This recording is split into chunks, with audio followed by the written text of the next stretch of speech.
Sorry about that. Oh, middies. Yep.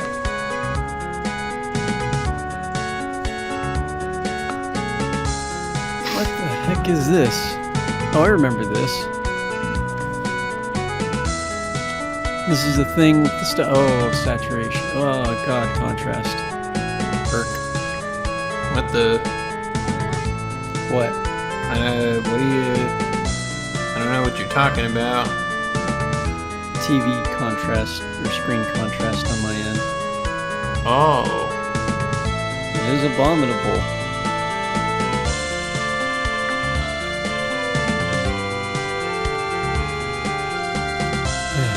Alright. Well, I suppose I'm ready to go. Alright. We want to give people time to come in, or? Yeah, go ahead.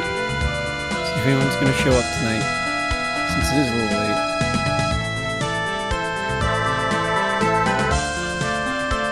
TV settings.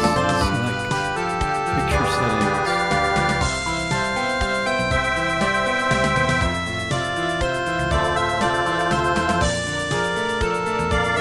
Gaming. There we go.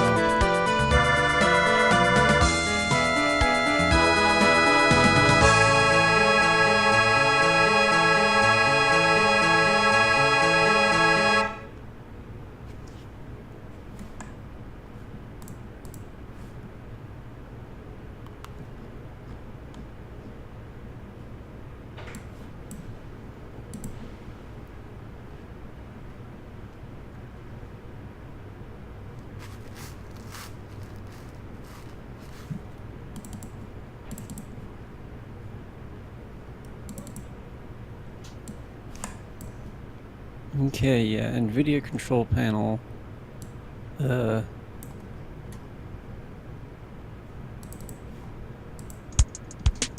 God.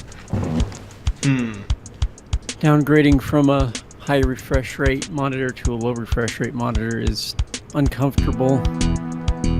Well, shoot. Yeah, but I only realized the other day that unless I get a FreeSync monitor, G-Sync isn't gonna work when I go over to AMD, so fuck. So I might as well get this monitor now and have the nice big monitor, and then later on, when I can afford the FreeSync monitor, get that at a discount.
God, I really hope that AMD's new software doesn't require that you need to sign in with your Google account.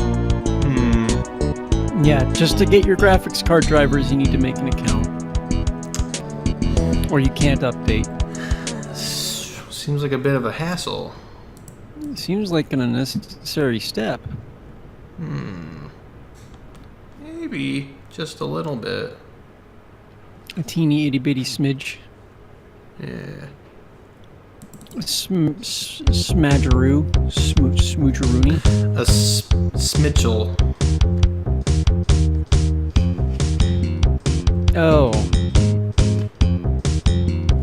Oh, is that how this is gonna go? God. I don't know. I have to run my game capture software if I want my monitor to work, unless I just switch the HDMI cables. Hold on. Nice. Yeah, right? I thought so.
Oh boy.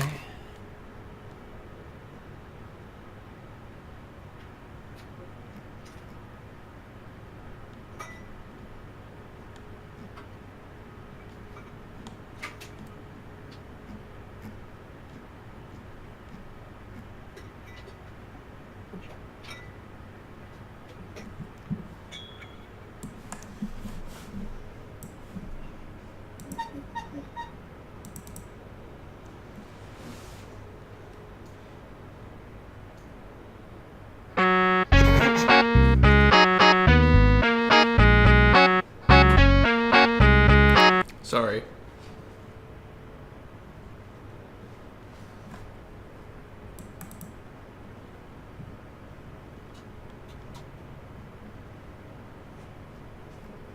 There. There's no reason that shouldn't work. What if it doesn't want to work? Nothing? Oh, that's good. I'm sure you can hear yourself now. What do you... No, I can't. Oh wow, my microphone isn't picking up my TV speakers, but it's using my TV speakers. That's weird. That's the important part. Thank you, Trevor.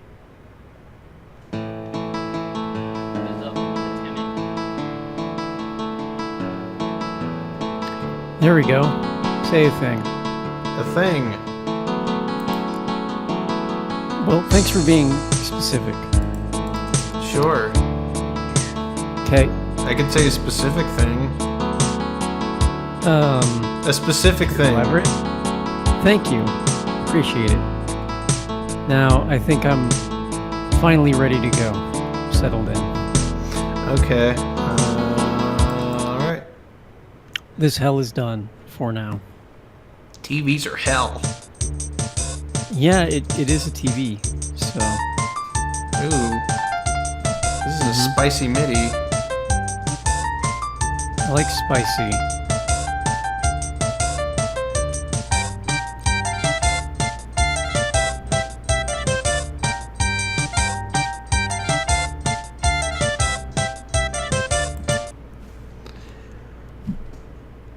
Alright, you want to start it at 9:25 maybe?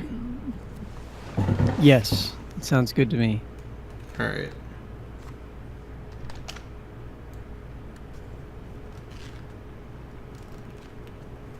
Everything is black.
I don't feel like that's less contrast at all.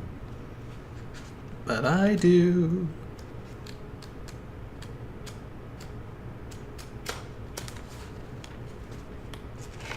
Still using the wrong preset.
Glad to see that NVIDIA's video adjustment settings don't work, Cool. right?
Oh, that was probably it. I was like, why does everything look orange and terrible? Because I forgot Windows has a built-in night light setting. Oh. Yeah. Which is nice. Except when you want your colors to look right. Well, you know. Which everything still has way too much contrast. Oh wait, no, that looks better. Not way better, but it looks better. It's doable. Oh. Okay. Oh. Oh. Oh. Nicolas Cage? Oh, I didn't even think about that. I know, I didn't even think about that. Oh, jeez. Oh, jeez. All right, it's 9:25. No one else came. I think we should get this show on the road. Probably start playing Doom. Yeah. Before I start screaming at everybody. Oh, God. Not the bees. Not the bees! Ah! They're in my eyes! Ah! Okay. Well, welcome to Doom, people. We're streaming live. Another night, another opportunity to kill our throats. Or at least mine, I don't know. Alright, do you have the video loaded up? Which, PlayStation Doom, correct? Yes. Hey, what do you know? I know things sometimes. Although you'd be unsurprised to find out that no, I do not. Sorry. But I do now. Everything's fine. Excellent. Yes. Wait, part 1? Oh, is PSX Doom really this long? Yes. Oh, goodness. You'll see why. Okay. You'll see why. Oh, boy. Well... Shall we? We shall. All right, then. On go. Hold on. Right. No. Oh, well. Alright, ready. Okay. On go. 3, 2, 1, go. Welcome back to 20 Years of Doom. I'm Temin. I'm Radicius. Right now, we've got the Sony PlayStation Computer Entertainment System trademark. We're looking at the Doom Custom PlayStation Edition. That's what it's called on the jewel case. You know, I never thought about it, but it's the computer entertainment system. I was just saying words. Yeah, but it's not a computer. I mean, it takes CDs. Well, whatever. Yeah, it stands for computer disc. Anyways. Yeah, so this is another Doom port published. I think that's the correct thing they did. Williams Entertainment. It's the custom PlayStation edition of Doom. It is. It's Doom. Sorry, I'm like at a loss for words. I was trying to look at chat at the same time. It was distracting. It's one of those live stream things. Check out this cool title screen, though.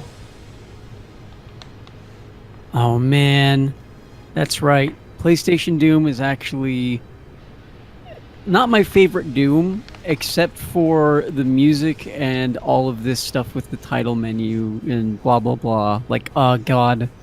Yeah. The Doom title screen in PlayStation Doom is the best thing. I'm ruining it by talking. Nah. We'll hear this plenty. This theme specifically, oddly enough. So, this version of Doom, it's got quite a lot to it. For one, it's got over 60 maps ranging from most of Doom 1 to most of Doom 2, with a couple of originals in between. It's the first console port with Episode 4 maps, too, so hey. Yeah, whoa. Holy cow. No kidding. Yeah.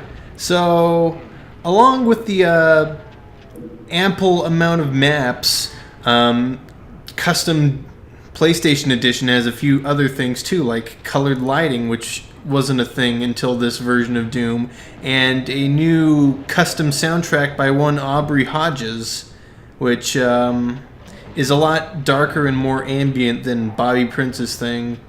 And I think he did a pretty good job. Yeah, personally. Yeah. I know Thyroark from the thread really likes this version of the soundtrack. This is, I mean, you can't go wrong with the classics, but my God, if I had to pick an alternative, it'd be this one. Well, yeah, it's kind of really the only official alternative. I guess that's also a fair argument as to why you would pick this one. Yeah, I mean, there are plenty of remixes and whatnot these days, you know. Of course. Yeah, we're going to get this show on the road as soon as the credits roll. Alrighty. At least I think. I'm probably going to look at the rest of the demos. It's what I do for the console versions. One thing that'll probably get annoying is the loading screens, but what are you going to do? It's on this weird disc thing for the PlayStation computer station.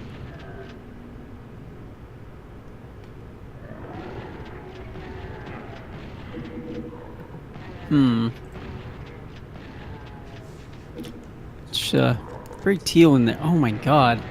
That has a green closet. Oh, Jesus. Yeah, so I believe they had to add a special new lump called, like, color map or something like that to the Doom WAD file. I'm not sure. I'm actually not sure if there are two separate iWADs or it's just one PlayStation Doom WAD on the disc. I haven't, looked at the files myself because I wouldn't know how to do that. It's a mystery. So it is. Yep.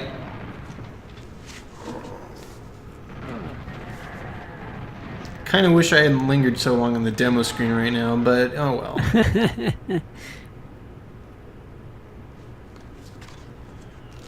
Ah, there it is again. Yes. It's good stuff. It's my favorite stuff. Kind of.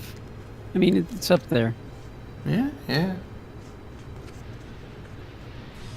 It is some of the better stuff. That's about all I can say. All right, I just remembered I happen to have the jewel case on me right now. And, of course, with many jewel cases, there are blurbs. This one reads, "All hell is breaking loose. This is it, the gaming addiction that's been played by an estimated 10 million fanatics on the PC.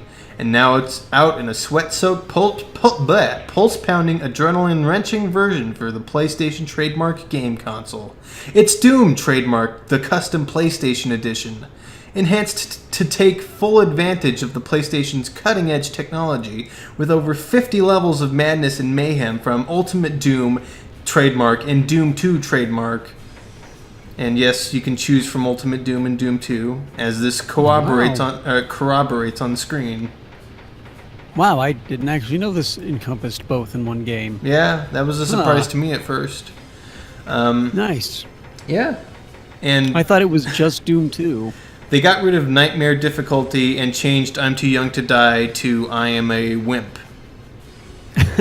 And gone is quick saving and quick loading. Now there's a password system.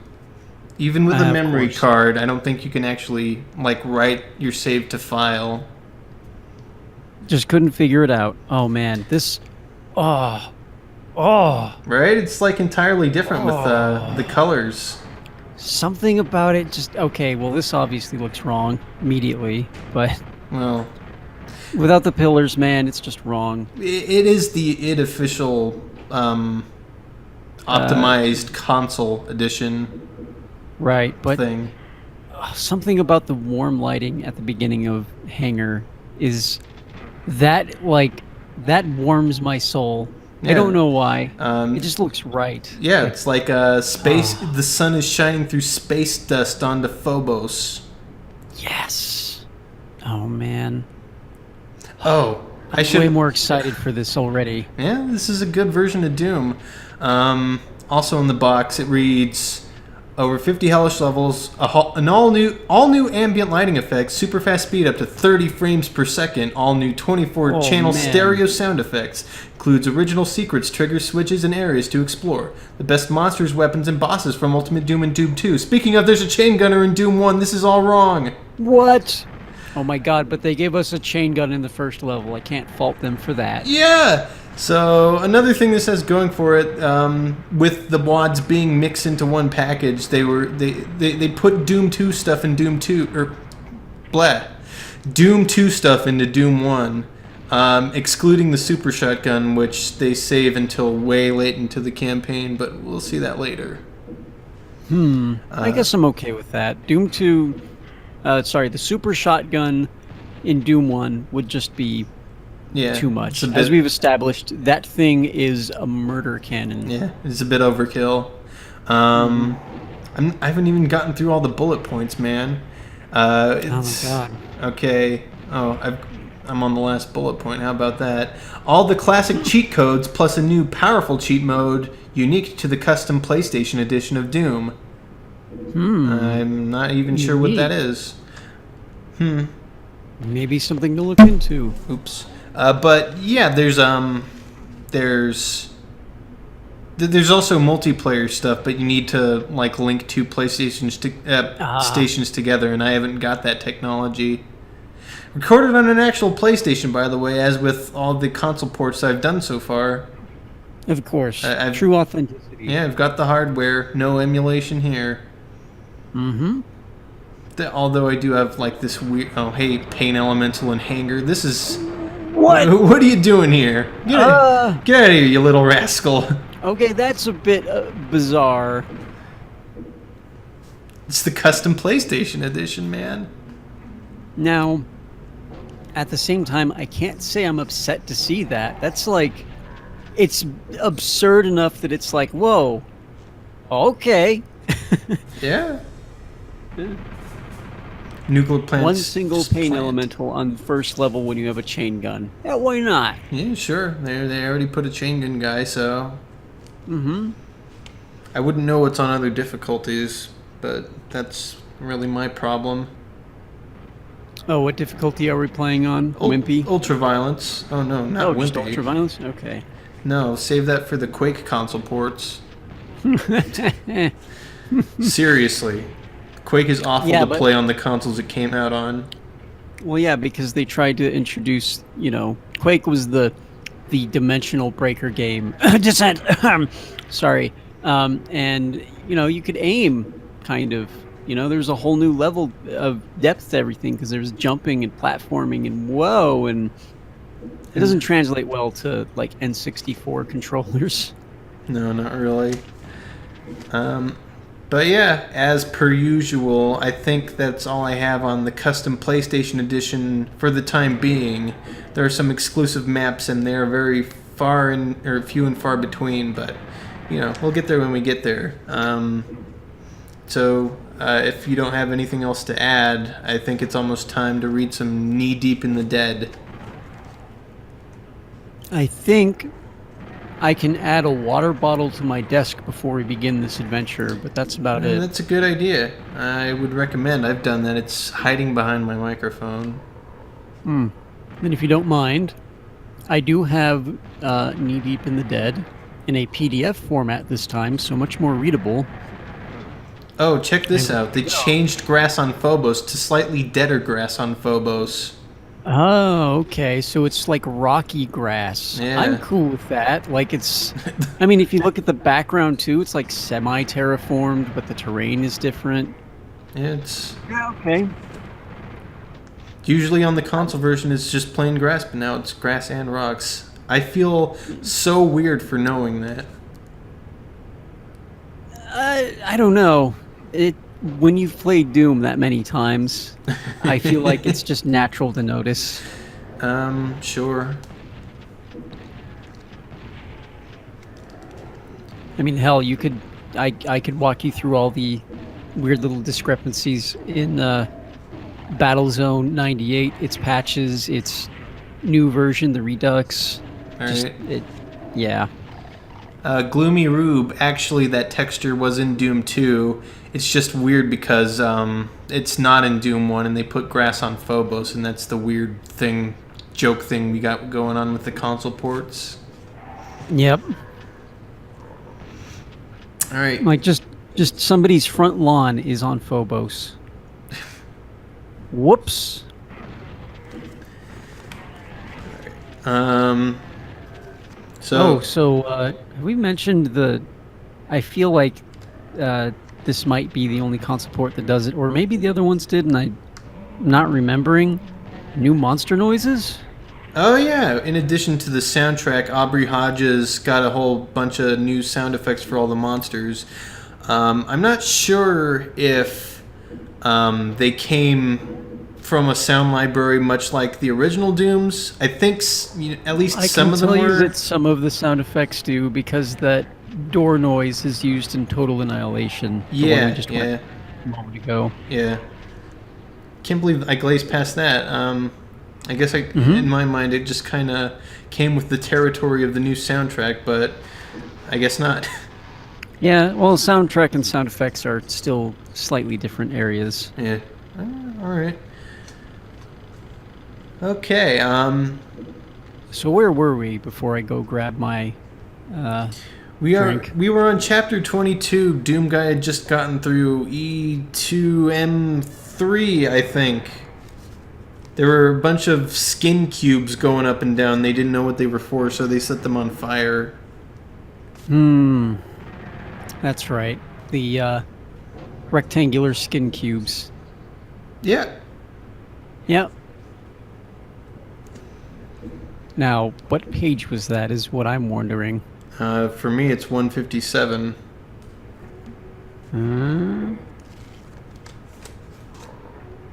Did I say which chapter we were on? We're on 22. Oh, let me see if I can find that in my document. Finding a lot of 22s. Here we go. Well, if you'd like to start off, since you have the actual bookmark, I will use that opportunity to grab my water and then catch up when I get back. All right, sounds good. I'll just start then. All right. Chapter 22. Run! I shouted as I started loading the rocket launcher. She wasn't listening. Her AB-10 was rattling off hundreds of shots that harmlessly bounced off the Hellion. Our only chance was the rocket launcher. I fired off the first two rockets as I was dancing backward. The force knocked me into Arlene and sent us both sprawling. The AB-10 skidded across the floor and Arlene went after it on hands and knees. An energy bolt flashed between us. searing my eyeballs for a moment. I didn't care if I could see, so long as I could feel the smooth metal surfaces of the D-cell rockets and finish reloading. Just as I finished reloading, my vision cleared. The 8-foot hell prince bore down upon us, surrounded by smoke and stinking of brimstone. I'd promised myself never ever to fire off rockets this close to the target, but a good look at that green gorgon face with the ram's horns was all I needed to reassess my position. I squeezed. The third and fourth direct hits slowed the behemoth to a confused crawl, but it still stood. I could see again, but now I couldn't hear. Loading, fingers numb, I didn't bother getting back to my feet. I fired from where I lay. I slid past Arlene, who had picked up her machine pistol and was aiming it. She shielded her eyes and hugged the ground as rockets 5 and 6 pounded the same tough chest that had withstood the previous 4. I closed my eyes while sliding. The force of the sound took me like a physical wave, carrying me down the hall. The weight of Mars pressed on my eardrums as I rose groggily to my feet to reload the rocket launcher. The Prince of Hell stood stock still, eyeing me with a doleful expression. I aimed and prepared to fire, but the monster made a loud wheezing sound, a sigh, and tumbled over, stiff as a statue, to impact directly on its face. "What in God's name was that?" Arlene gasped, still shaking. No naming game for this baby," I said. "Already has a name. You're looking at the same model of Hellprince you dodged when you slipped through the crack on Phobos before the gate. This is what was tramping down the corridor while you scrawled a skull and sea bones on the wall."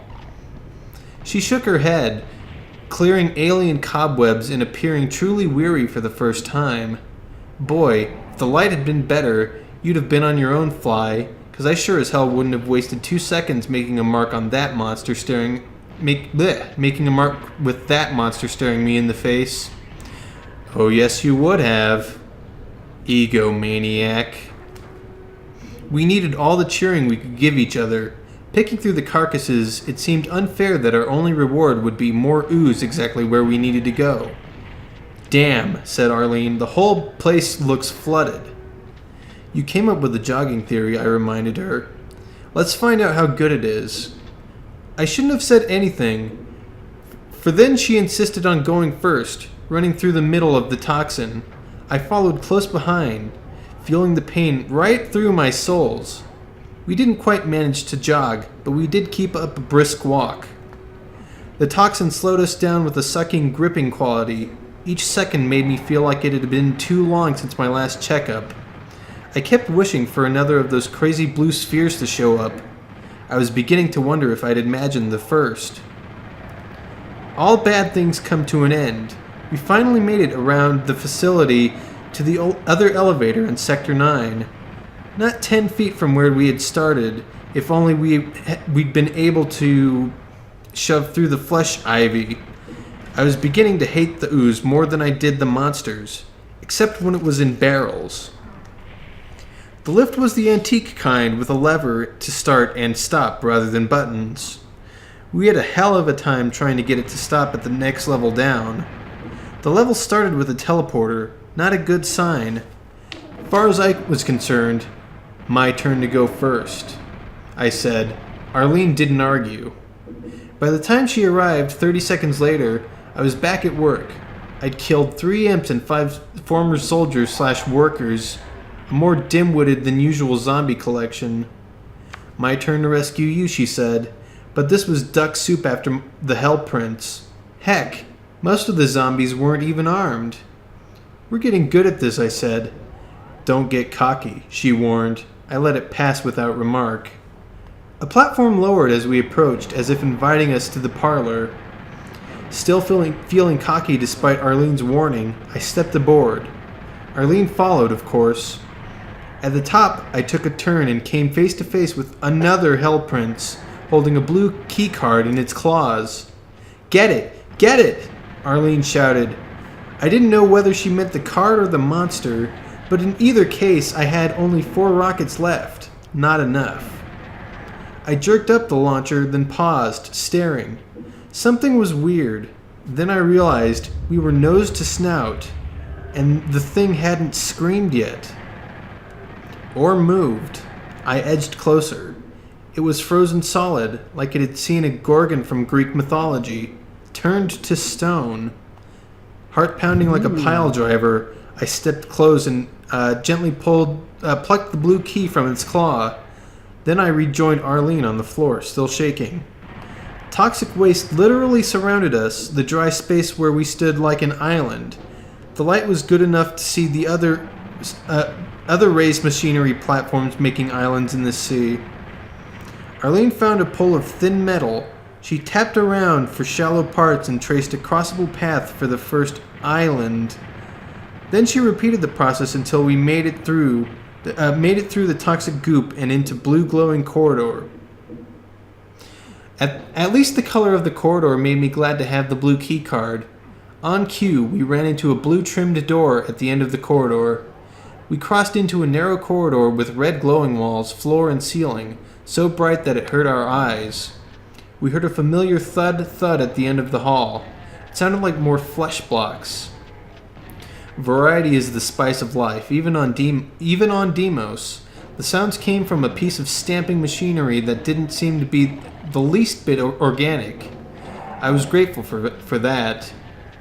"Oh, great," said Arlene. "Some jerk has tossed another key card onto the base." The implication was that we couldn't walk away from something so valuable as another computer key card. A giant metal piston repeatedly smashed down to within a few centimeters of the base, stamping anything on the base into powder. "Arlene, why would anyone put the card out for us, except as bait? We don't need it." "We used the blue card to get this far," she insisted. "What's behind the mystery yellow door?" But Arlene, she was through listening. The only way to get the yellow key card was to slide across the base, grab it, and roll off the other side before the stamping part came down to turn the contestant into pate. She backed away, measuring the piston's rise and fall with her eyes. I was about to stop her and tell her about the patented fly technique for opening doors. Then I remembered my meager supply of rockets. "At least let me do that," I said. "You? Corporal 2 left feet on the drill field?" I opened my mouth to angrily protest. Then I realized she was right. Understanding it, if anything, I never could get the timing right on anything more complicated than dress right, dress or point and shoot. My heart in my mouth, I watched Arlene count, timing the piston.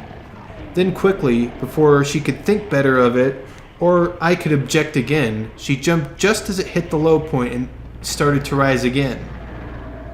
Arlene sprinted across the room and threw herself into a face-first baseball slide, scooping the key card in her arms.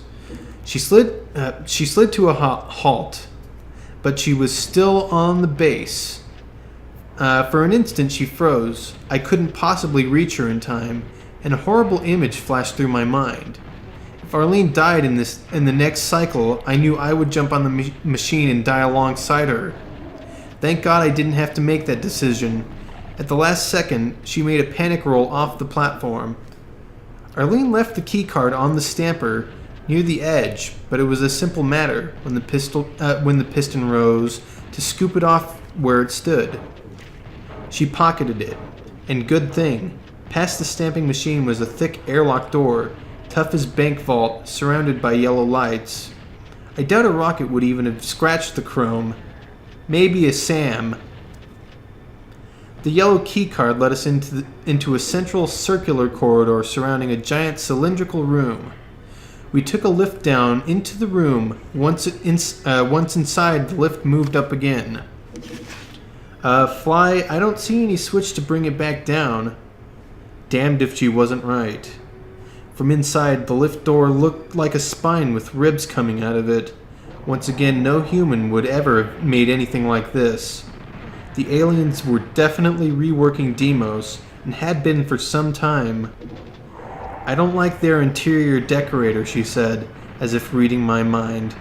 She tilted her head in the direction of the latest attraction. A row of what looked like red spittoons stretched out of sight, and on each one was a skull bathed in red light. If these were human minds, I'd say they were psychotic, I commented.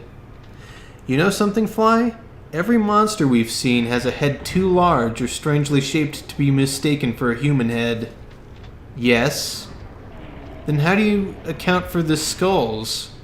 Whether they're designs on a wall or ceilings or whole skulls like these, they're all human. And they couldn't have been taken from us, not all of them. With the zombies and unbeheaded corpses, who'd be left? She touched one. This isn't real, she said. More like metal than bone. I turned it over, looking at it from different angles. I'll bet it's meant to scare us, same as the freaking swastika. Well, we're past being bothered by Halloween.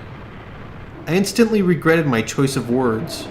No sooner would I toss a challenge into the air than it would be answered.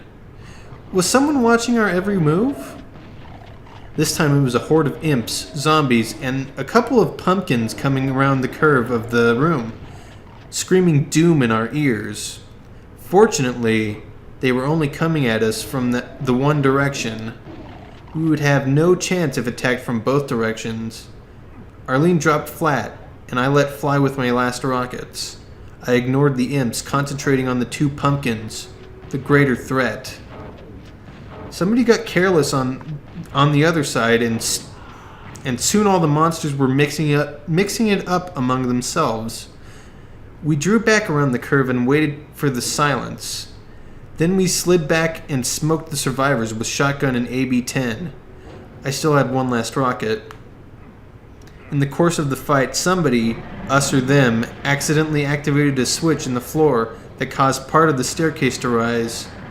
When the last pumpkin smashed into orange and blue slime against the ruined head of the last assassinated imp, we started up the steps. Arlene activated the next switch. What? There's no orange. This is blasphemy. Yeah, what the heck? Another set of steps rose, and we took them to the third switch and a set of stairs. At the top, we found a teleporter. We stepped aboard one at a time, me first, teleporting to a corridor with barred windows looking outside. Arlene bent over for a closer view and pulled back with a gasp. Let me guess, I said. You didn't see the stars or Mars. Swallowing hard, she motioned for me to look for myself. She wasn't in the mood for humor. Blood had drained from her face, a reaction I'd never seen before in Arlene. I put my face against the window. As a child, I'd seen a painting in a museum that gave me my first nightmare. I hadn't thought of it in years, but now it came back to me. Beyond the window was a river of human faces. Hundreds of them, each an island in an ocean of flesh. Each face had a horrified expression stamped on it, each a damned soul. The spectacle achieved its purpose. We were both distracted. Otherwise, we wouldn't have been so careless as to allow a stomping, single-minded demon to get close enough to clamp its jaws on Arlene's back and shoulder. Her cries were echoed by each face in the river of the damned souls, each screaming Arlene's pain and torment. Chapter 23! All right. Arlene! I shouted, with one quote on the right and no quote on the left. Ugh. What are they doing? I grabbed the monster with my hands and literally pulled it off her before it could position itself to take a second and certainly lethal bite. It stumbled clumsily. I grabbed the AB-10 and pumped 24 rounds into its open blood-caked maw. It didn't get up. I was almost afraid to touch her. Blood pumped out of the horrible, fatal wound. Arlene was dying. Her face was sallow, eyes vacant and staring. One pupil was dilated, the other contracted to a pinpoint. There was nothing I could do, not even with a full medical lab. But damn her, she was not going to die here and join the river of faces. As gently as I could, I lifted Arlene's bleeding body in my arms and carried her out of that circle of hell. Her rasping breath was a call to arms, a signal that life hope still remained in the young gal. I sat her down in the end of the corridor. The lift door was blocked by a river of what appeared to be lava. Hoping the red stuff was at least no worse than the green stuff, I dashed across into an alcove where a single switch mocked me. I flipped it, causing a path to rise up through the lava. So far, so good. I ran back, grabbed Arlene, and walked across the path as quickly as possible. At the last step before reaching the lift, I heard a grinding noise from behind. I paused and looked back. A new path rose slowly, leading to an alcove hidden from view except from where I stood now. The cubbyhole contained another one of those blue face spheres I thought I'd never see again. The one item that I hesitated to tell Arlene about because it seemed so incredible. The sight was like another of adrenaline bursts. The sight was like another of the adrenaline bursts. Quickly, before the path could lower again, I powered her across, not bothering to stop and pick up the pieces of equipment that fell from us, some landing on the path, some lost in the lava. I had a great terror that the sphere would fly away just before I got there, like a carnival balloon just out of reach. I reached it, hesitated for a moment, then literally threw Arlene onto the sphere to make sure I wouldn't be the one to touch it first. With a nearly audible silent pop, the blue liquid was all over her, and the red liquid on her body, the blood, evaporated into the blue. Arlene sat up and coughed, looking like someone coming out of a deep sleep. "How do you feel?" "My shoulder hurts like a son of a bitch. What the hell happened?" "Pinky decided to have you for a midnight snack. I put him on a diet." "You sure you're alright?" "Oh jeez, Doom Guy." Standing up, she shook her arm, staring in wonder at the shredded sleeve and tooth marks. "What in God's name did you do to me?" I figured the time had finally come to tell her about the magical blue spheres. She had no trouble believing me. Only my pistol and some shotgun shells had been lost to the lava. Weapons in hand, we slid into the elevator and pressed the only floor button, labeled Command Center. The lift had barely begun to grind slowly downward when suddenly Arlene reached past me and pushed the red Kill button. The elevator stopped, falling silent. "Why did you kill the power?" She stared at me before answering. For a moment, I had a terrible fear that something had gone wrong with the blue sphere and she was going to turn into a zombie in front of me. Instead, she asked, "Fly, are you starving or is it just me?" I shook my head. She continued, "Maybe it's that blue thing, but I'm so famished I could swallow one of those pink demons." "How about some floating pumpkin pie for dessert?" "And suddenly I'm exhausted, Fly. I need some sleep." I hadn't completely lost track of the supplies. Arlene hadn't. "Don't you ever listen to training videos? Never wander into a battle without MREs." She demonstrated the truth of her maxim. Suddenly, I realized I was hungrier than I thought. A meal ready to eat sounded like the finest gourmet cuisine in the solar system. A stopped elevator is a secure base. I never would have thought it. "Next best thing to a Holiday Inn," she added, raising an eyebrow. Arlene showed a domestic side that surprised me. While we talked, she took the packages of freeze-dried food and mixed them in with water of her canteen. "Sorry, it'll be cold," she said, as I watched her shake the contents with the skill of a bartender preparing the perfect martini. "That's all right, beautiful. I like cold." I picked up the package and glanced at the title, Cold Beef Stew. I also liked the fact that Arlene was alive. As we chowed down, I felt the strongest emotions since finding her on Deimos. Maybe she sensed the inappropriate feelings coming off me in waves. She lowered her head and blinked rapidly, as if stopping herself from crying by main force. "What's wrong?" I asked. "Don't want to tell you." "Why not?" She hesitated. Willie, she said. PFC Dodd. Oh, I squirmed uncomfortably. I've been forcing myself not to think about him. He's dead, isn't he? Or worse. You know, you don't know that. I thought you were dead or reworked, but I found you alive. Find anybody else? I didn't say anything. Fly, I've accepted the fact that he's dead. I mean, I don't think I could face the other possibility. She looked up, her eyes moist but not tearing. Promise me something. Anything possible. If we find him and he is, and I can't do it, will you? Promise? And don't mention him again. I nodded, not trusting myself to speak, funny lump in my throat. Yeah, babe, I'll be happy to blow away my rival for your hand if he should happen to turn up a zombie. No problemo. She changed the subject, wrenching my mind back on the primary issue. Fly, I think it's pretty likely that the aliens we're fighting aren't the same ones who built the gates. I was wondering that myself, I said. All this weird stuff, skulls and satanic symbols. There was nothing about the gates themselves that hinted at this. The gates don't look like a Vincent Price movie. There's nothing eldritch about the gates, she said. I was starting to like that word.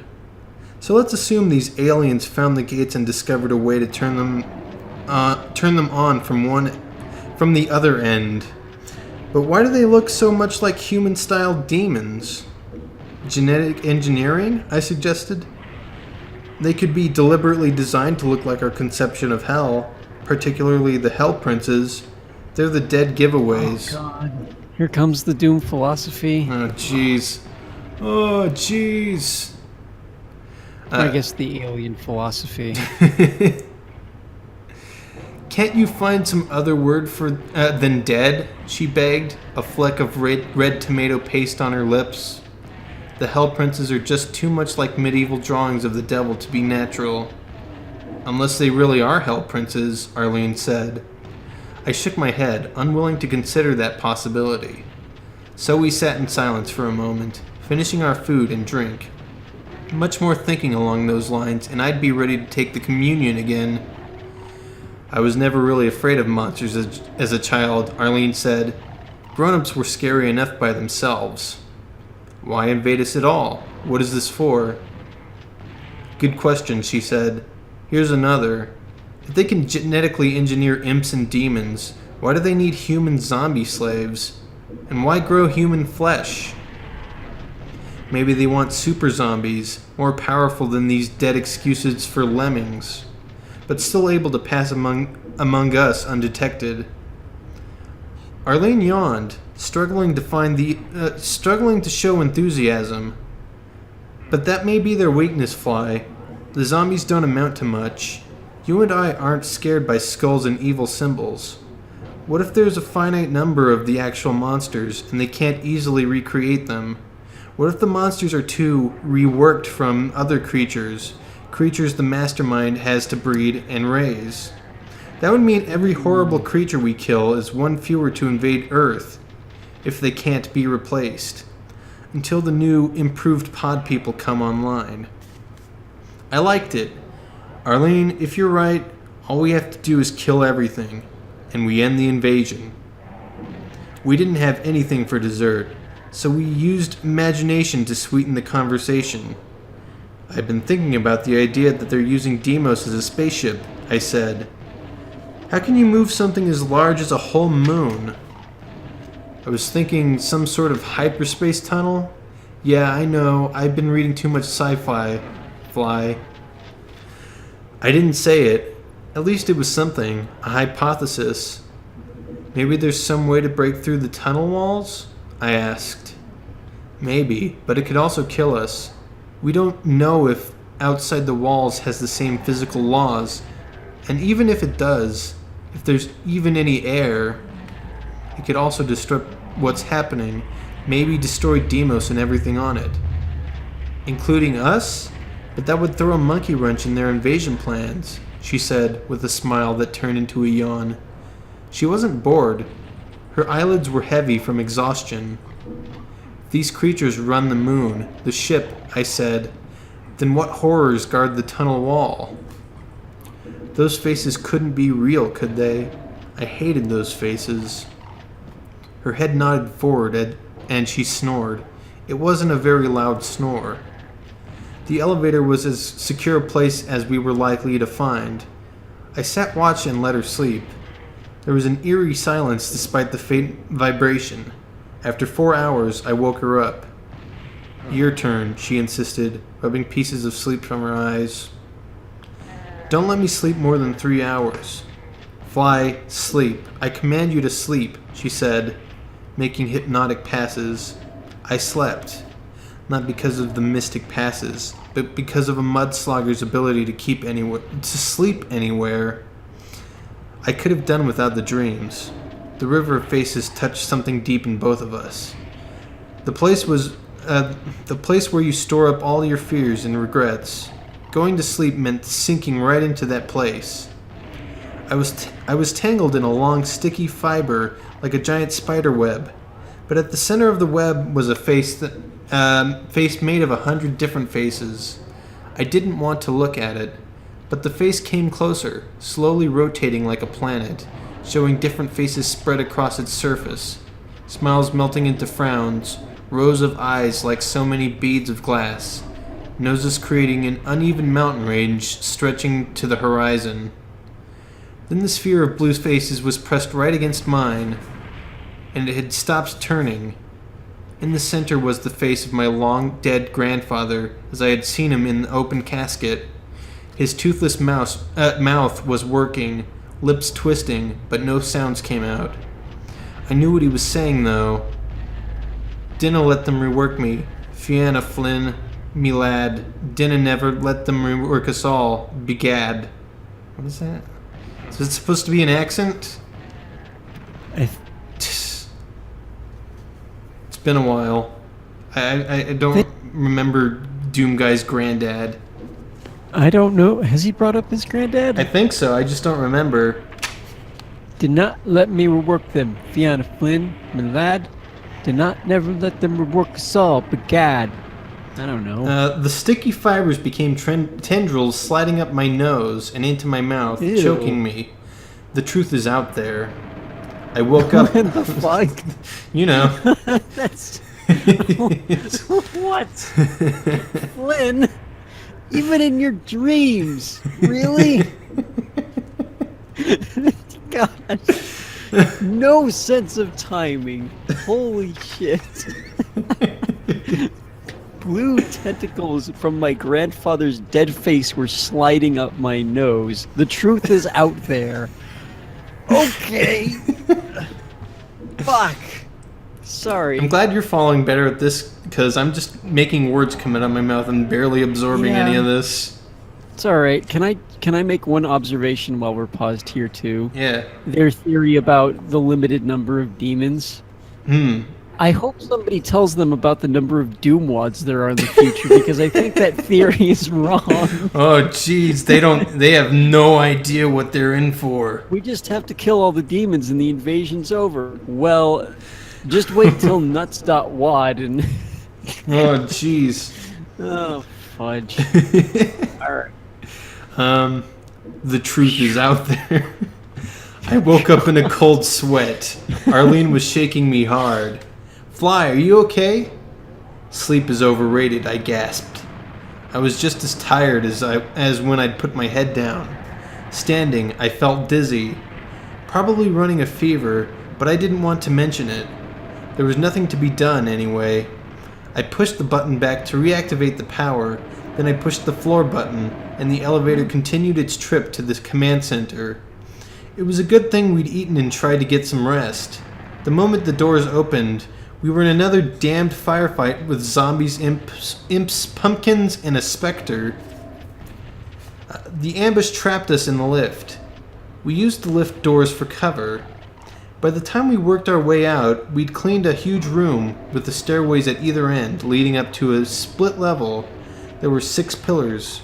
Each had its designated nasty hiding behind it. Pushing through a door at the top of the split level, we found a gigantic indoor garden or arboretum. The air was thick with pollen from a jungle of fleshy plants, overgrowing where some breed of computers used to be.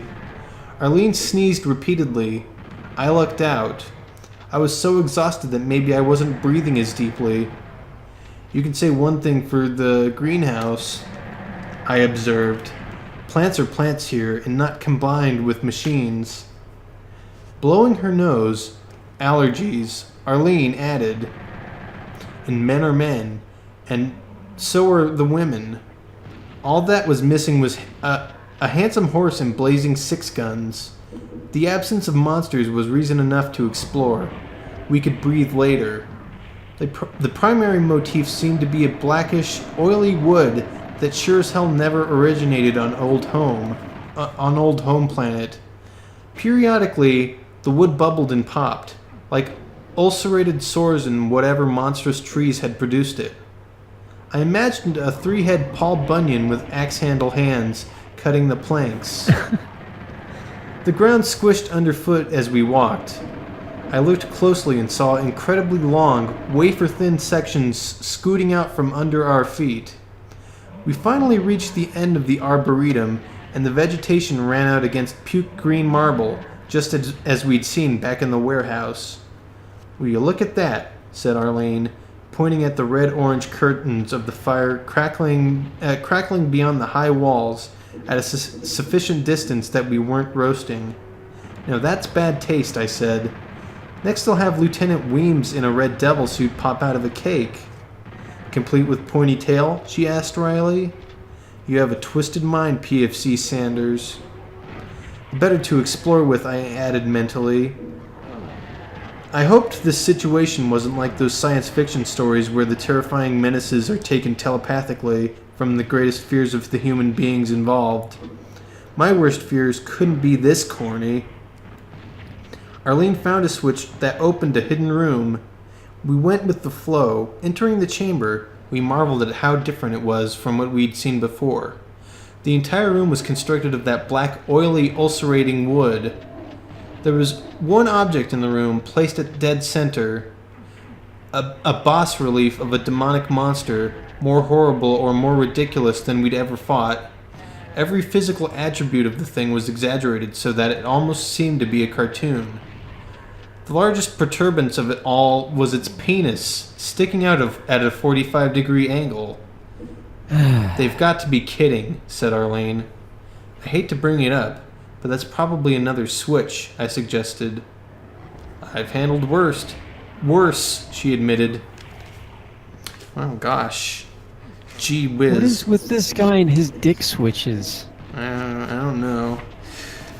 Want me to take over? Or Yeah, I need to take a drink. All right. Oh, real quickly, while we're here, I just noticed that these specters are like inverted color scheme. That's actually a new monster exclusive to the PlayStation version. It's called the Nightmare Demon.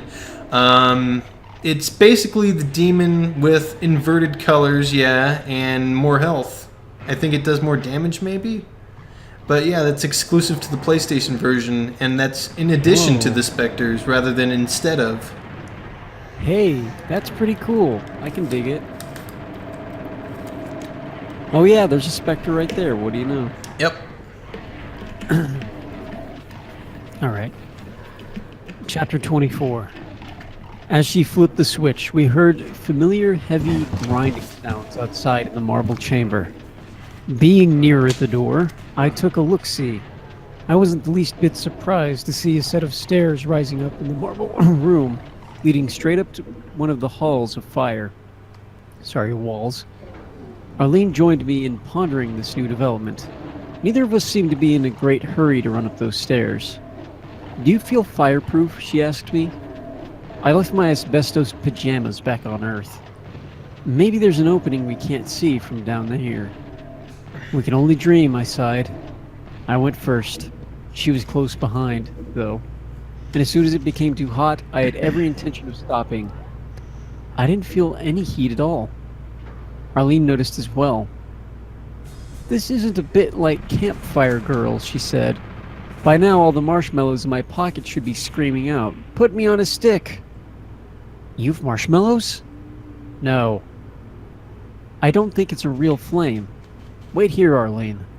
If I catch on fire or die of heat stroke, you'll know there was something wrong with my theory." Another 10 steps up the stairs convinced me that I was definitely onto something. 10 more steps and I was becoming certain. I still wasn't hot as I walked right up to the curtain of seething flame and very slowly put my hand out. The hand went right through the fire, disappearing from view without causing yours truly the least discomfort. I didn't even get a blister. "Arlene," I called out, "the fire is an illusion. Come on up." I walked right through, then turned around where the fire should be, and there was nothing there but the welcome sight of Arlene coming up the stairs. "Arlene, can you see me?" I asked. "No," she answered, staring right at me. "You've disappeared behind the fire." "For my next illusion," I announced with the best stage magician's voice and stepped back through where the curtain had to be, "I pull something cool out of my hat." "Like a beer?" she asked, taking the last steps 2 at a time so we stood on the same level. "No beer, but I do have a surprise." She was curious, and I bent from the waist, gesturing through the curtain.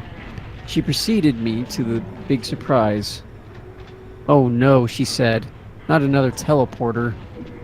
We were both pretty worn down by this point, but a new teleporter meant we had to make a decision. What we needed was a map to show us the location of all the frying pans and fires. So should we bother with this one or not? She sighed. "We'd better try it, Fly. We've got to find a way off this moon. And this is pretty carefully hidden away.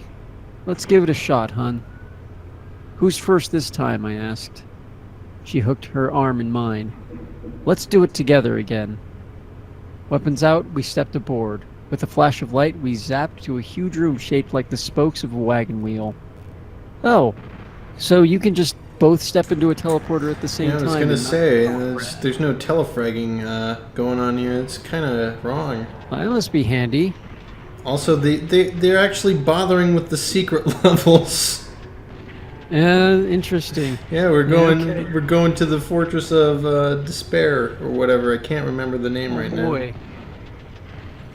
Fortress Alright, of Mystery. That's it. Fortress of Enigmas. Yeah. Alright. Weapons out, we stepped aboard. With a flash of light, we zapped into a huge room shaped like the spokes of a wagon wheel. 6 hell princes surrounded us. 6 monstrous mouths opened. 6 monstrous throats emitted guttural screams.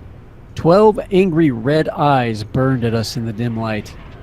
The hell princes were not the only ones screaming. Arlene and I screamed too. This was a sight to make anyone howl at the moon. As the green fireballs began exploding all around us, we simply lost it, running around like chickens with their legs cut off, shooting wildly. There was nowhere to run, but we were sure as hell tired. "Duck!" we shouted at each other, and about the same time. The balls of energy made fireworks over our heads. Our gunfire was nothing more than quiet popping in that chaos, mild raindrops, but we kept firing, me with my shotgun and Arlene with her AB-10. I found a door by pure random chance. Praying for a miracle, I hollered for Arlene and yanked the door open. And now I was surrounded by a dozen floating pumpkins. Frying pans and fires, definitely. Frying pans and pumpkins. Arlene screamed something from the chamber with the Hell Princess, but I couldn't hear her over my own screaming. This situation was fast becoming unacceptable. There were too many pumpkins to even think about shooting. That. It's unacceptable. Wow, this situation is just unacceptable. As everyone's just ah! Yep. It's a charming image. Yep. There were too many pumpkins to even to think about shooting. Death, doom, and destruction from all directions. I ran as fast as I could, right back into the room with the Hell Princes. I wasn't thinking very clearly, but Arlene still had her head screwed on. Her hand snaked out and grabbed me. She stepped inside another of the spoke chambers and now hauled me inside with her. I imagined wall-to-wall demons waiting for us, Zombies stacked like cordwood to the ceiling. Imp Tartar, sorry. But inside, for the moment, was nothing but Arlene and yours truly. She held a finger against her lips. I braced myself for the bad guys to come after us and imagined the absolute worst. A tidal wave of sound crashed on us, roaring, screaming, crashing. But all that came through that doorway was sound. The pumpkins and the Hell Princes collided in a torrent of blood and vengeance. There were so many monsters that they took a long time to die. At least 15 minutes. Oh my god. Arlene and I crouched in our little closet of safety as the pumpkins splattered themselves against the horned heads of the Hell Princes. Blue balls of energy evaporated against lethal lightning bolts. Blood flowed thick on the floor. We stayed right where we were. Finally, there was beautiful silence. We heard each other's breathing. "Who goes first?" Arlene whispered. "What do you mean? Who takes a peek?" I raised my hand as if I were back in grade school. Cautiously, I poked my head outside at the star-pointed hideaway. A single Hell Prince remained on its feet. I pulled back inside our hideaway and reported. "Then why isn't he at the doorway threatening to rip our lungs out?" I looked past her. The Hell Prince loomed in the doorway, waiting too. It looked like yesterday's lunch today. Arlene saw my face, followed my eyes, and saw it. I grabbed for my rocket launcher, but it was gone from the webbing, dropped in a panic in one of the two rooms, of course. Arlene pointed her AB-10. "That won't work," I shouted.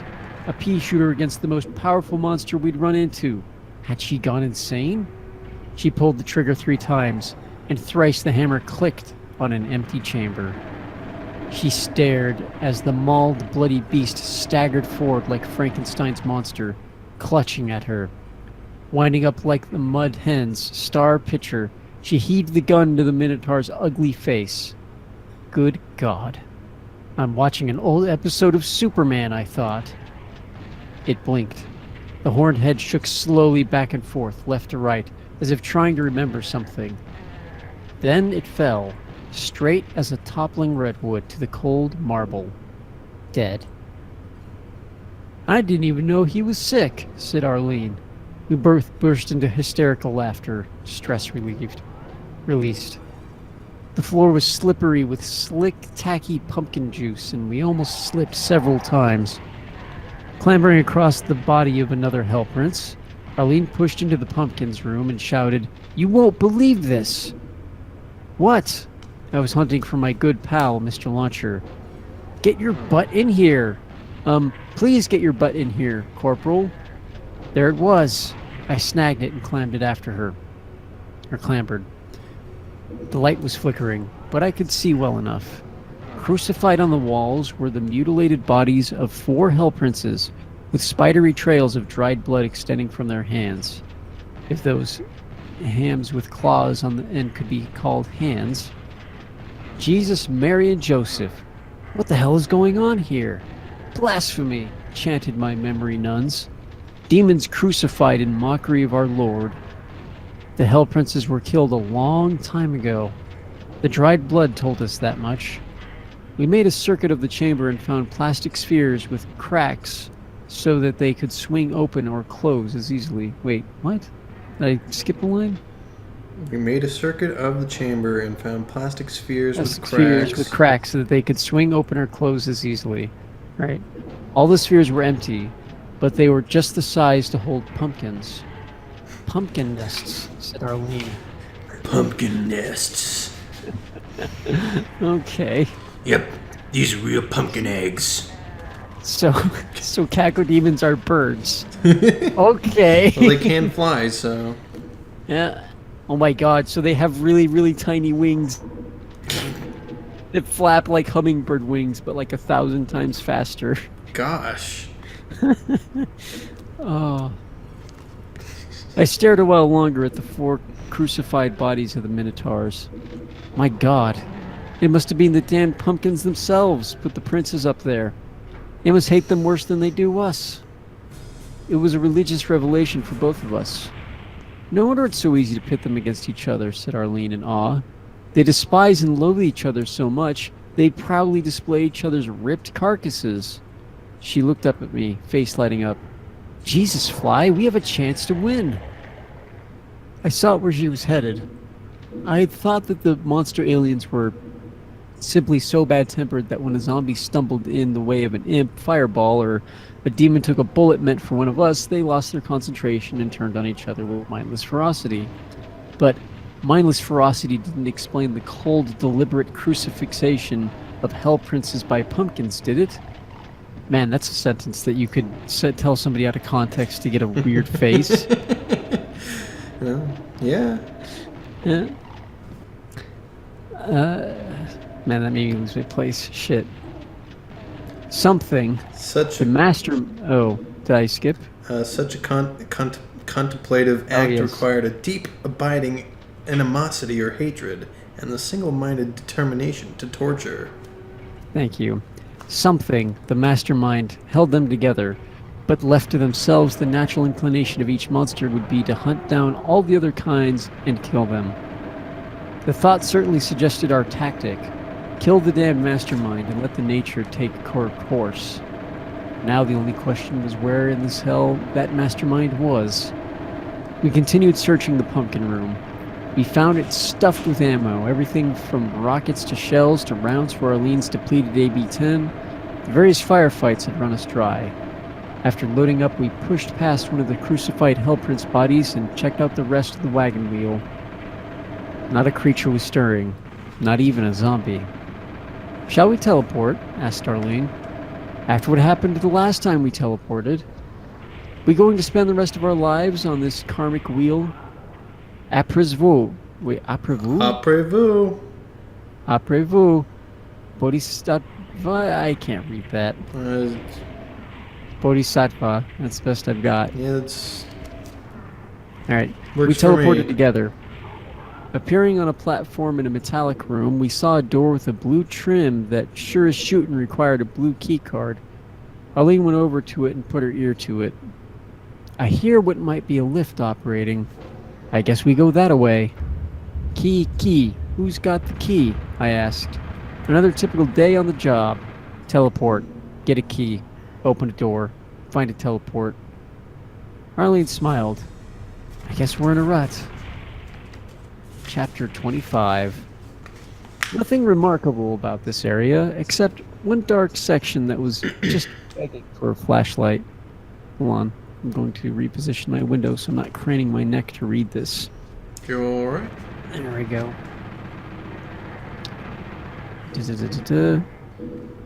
I went up, cast a light, and saw twisty passages that suggested a maze. The light was curiously muted, dying out after only a few feet. "You want to poke in here?" I whispered. Whispering seemed appropriate. No. Maybe we don't need to. And I don't like the look of the place. It's dark. Not that I'm afraid of the dark. Really? I sure am, especially recently. Alright, it's pitch black, it's a maze, and the ceilings are low and claustrophobic. Pass. I mean, why? Life is short, especially on Deimos. I was still staring into the blackness when gunshots yanked my attention back to Arlene. I raced down the hall and saw her pumping slugs into tiny, emaciated demons, so small I almost didn't recognize them. "Look what I found!" she exclaimed, kicking the tiny bodies aside. Reaching behind their corpses, Arlene extracted a blue key card. Tiny demons? I wondered. Were they mutants? Failed experiments? Or did demons shrink when they starved? Other possibilities were more disturbing. Were these child demons? Oh my god. Dun dun dun. Demon Society does have children. Were demons born or hatched or created whole somewhere? I shuddered. Whatever they were, they gave me the creeps more than their gigantic counterparts. Oh, excuse me.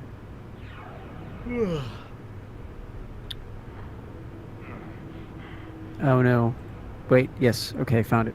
She sprang the door with the key card, and we went right through it, smooth as you please, only to discover another door right behind it, and this one requiring a yellow card. Eegah! I bellowed. And by God, I meant it. An hour later, we had traded a bunch of ammunition for a shiny new yellow key card. Don't ask.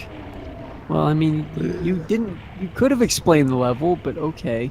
No, they're doing this stupid key puzzle in Fortress of Mystery. There's literally no reason for them to spend any ammo. So I have to ask, what did you guys do? What are they doing? They killed every monster on the map. But they'd already done that. I'm paying attention here. They came in from the wrong side of the map to begin with, so they had to backtrack through the map to kill all the monsters. But the level they're in only don't ask. Okay. We shuffled back to the mystery door and Arlene inserted the card. It slid, revealing yet another door. Red. You know, I said, there's only one section of this whole place we've avoided. The dark, mazy thing we passed. Fly, we don't even know there's a key card in there, or if there is, it's red. Well, I shot a door open with a rocket once. How many rockets do we have? Now? 6. How many does it usually take to kill a Hell Prince? Usually 6. Arlene sucked air through her teeth. Maze, she voted. I understood her concern. If we used 1 or 2 rockets to open the last door, then encountered a Minotaur on the other side, we'd be out of luck. I shrugged. Maze it was. As we entered the pitch-black corridor, our flashlights barely penetrated the darkness.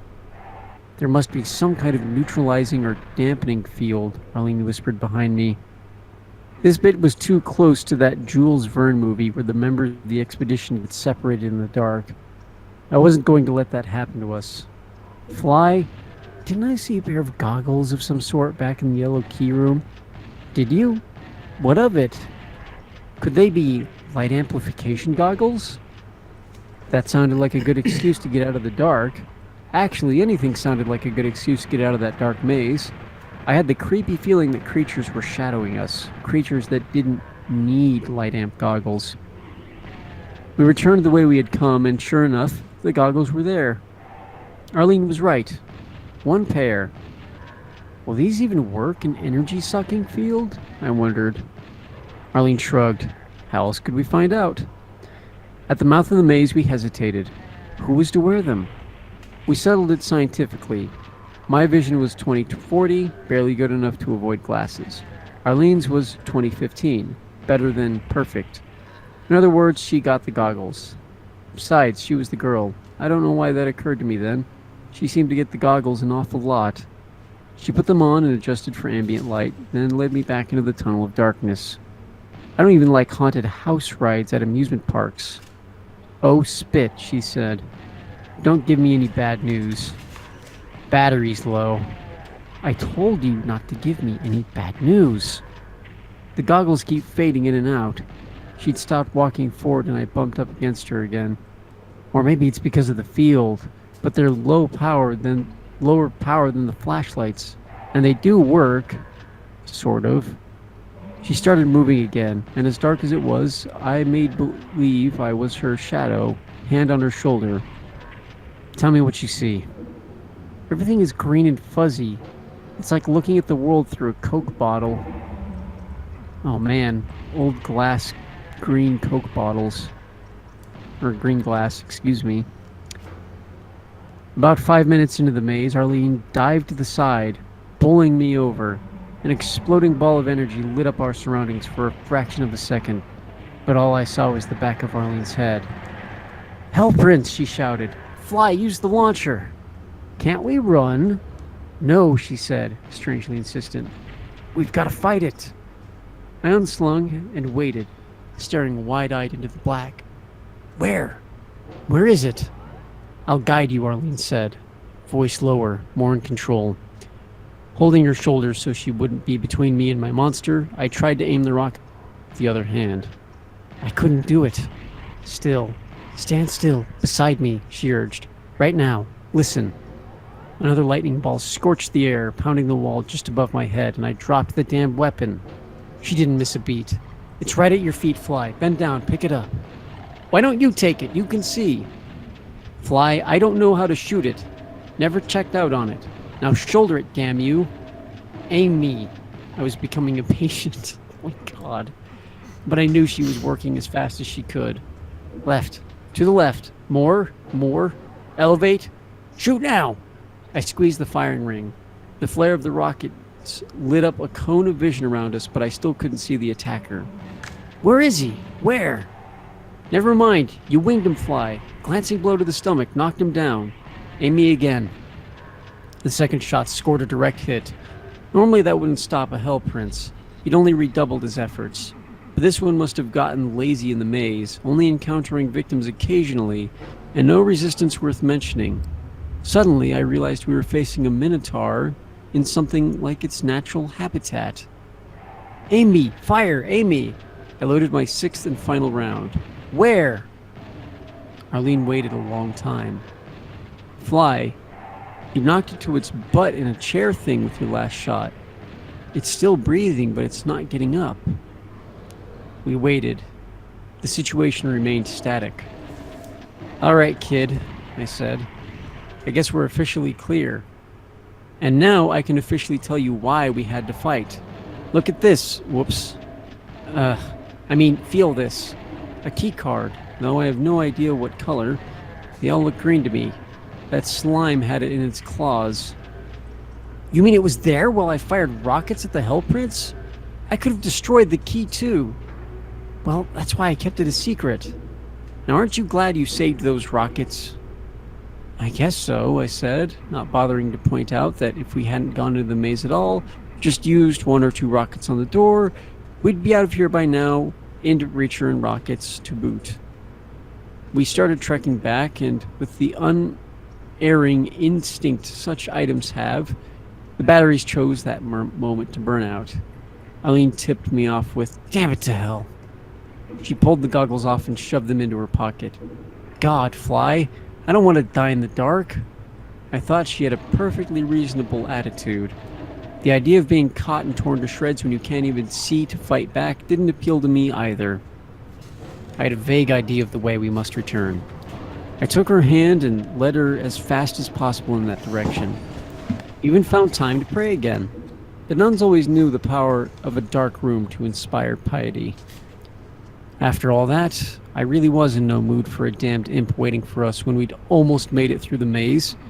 It hissed, and we stopped cold. We couldn't hear it, or we could hear it, but where was it? Hands shaking, I spun left and right with my scatter gun, afraid to shoot lest I give away our own position, or worse, hit Arlene. Jesus! Arlene shouted, finding religion as a fireball careened over our heads. What a dolt. The imp, not Arlene. The fireball lit our surroundings, and in the glare I fixed Arlene and the imp. When the fireball faded, I shot where the imp was. Arlene didn't kill time when she could kill a monster instead. She fired just as I did, and the imp was toast. We were back in the light in short order. We returned to the 3-door stack.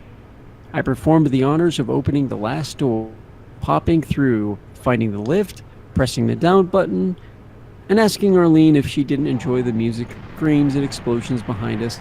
Monsters took care of each other. They were running out of humans.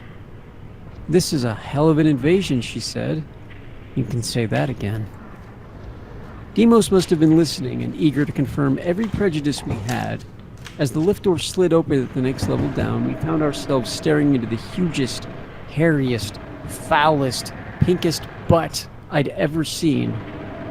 One of the demons, Arlene's pinkies, was standing with its backside up against the lift door. It hadn't even noticed that the door had opened. Cautiously, I raised a machine gun and Arlene raised a shotgun. We gritted our teeth against the noise and fired simultaneously. A light drop rectal suppository. But on the other side of Demon 1 was Demon 2, and it did not take kindly to our prescription. This one charged like a Hausfrau on speed in a megastore. We hadn't been able to see it originally because its buddy had blocked the view. Now it dived through the door after us. The big silly got itself stuck. We took our time, blowing this one to oblivion at point-blank range. Oh, our bruised eardrums. As Arlene wiped the demon gunk out of her ears and eyes, she took a gander at her clothes and asked, "Does this come out or is it like gravy?" Don't ask me. I was never much of a house husband. Although we felt good about our most recent bout of carnage, we couldn't help but notice that we trapped ourselves between two demon bodies, each of which probably weighed over 500 kilos, a half-ton per baby. We'd have to climb out between them. "How are you at mountain climbing?" she asked. "How are you at spelunking?" I asked back. She owned I was right. We didn't so much as climb over the bodies as burrow our way through them. Ew. It took a bit of wriggling and writhing and breath holding, but eventually I made it. The next problem consisted of some imps. Mighty monster slayers such as Arlene and myself could no longer be bothered with something so trivial as a few imps. We mopped the floor with them on our way. "I think we're getting a bit cocky," Arlene said. "We earn the right to wear the haircut of our choosing," I shot back, and she laughed louder than ever before. We entered a warehouse through an open door and around a couple of corners. This one was stacked wall to wall with pinkies, none as large as our elevator pals. They charged, having nowhere else to go. I leapt up, grabbed the ledge of a huge box, and hauled myself onto the top, then stretched out my hand for Arlene.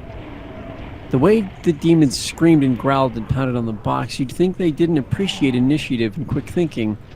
They were so upset that they made the box shake violently. I was afraid we might be thrown off, but by God, we hung on. Oh, excuse me.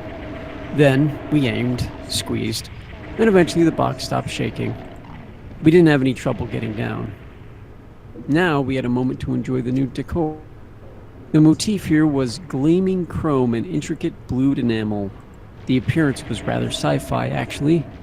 Utterly misplaced considering the monsters inhabiting it, but then I didn't subscribe to better homes and demons.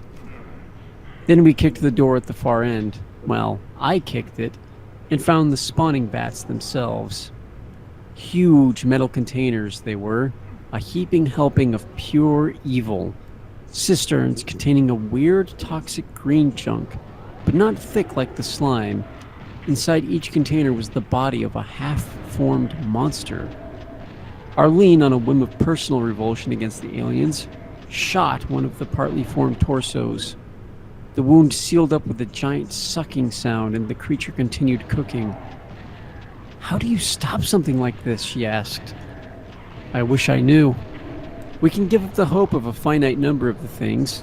They must be genetically engineered soldiers. The alien mastermind, whoever or whatever it is, must be stealing our nightmares and producing them wholesale. Yeah. I wonder how long it takes for a vat to finish producing a newborn monster. Arlene held up her watch.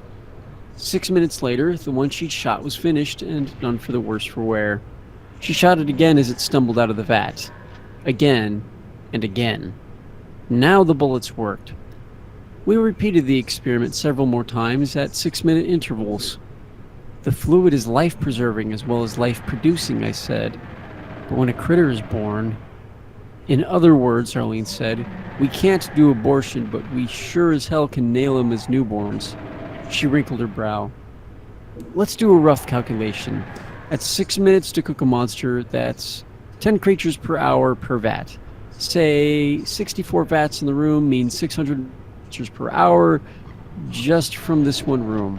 Christ, that's 15,000 per day. There could be scores of rooms. In a few days, they could have an army of millions," Arlene said, finishing her number exercise. "We still have one chance, Arlene. Find the alien mastermind and destroy it." "Yeah, that's all we have to do," she scoffed. "Piece of cake." Yeah, piece of cake. Oh, so that's why there's nuts.wad. Okay. I can take over from here if you like. Yeah, I could use a bit of a break. Thank you. Chapter 26.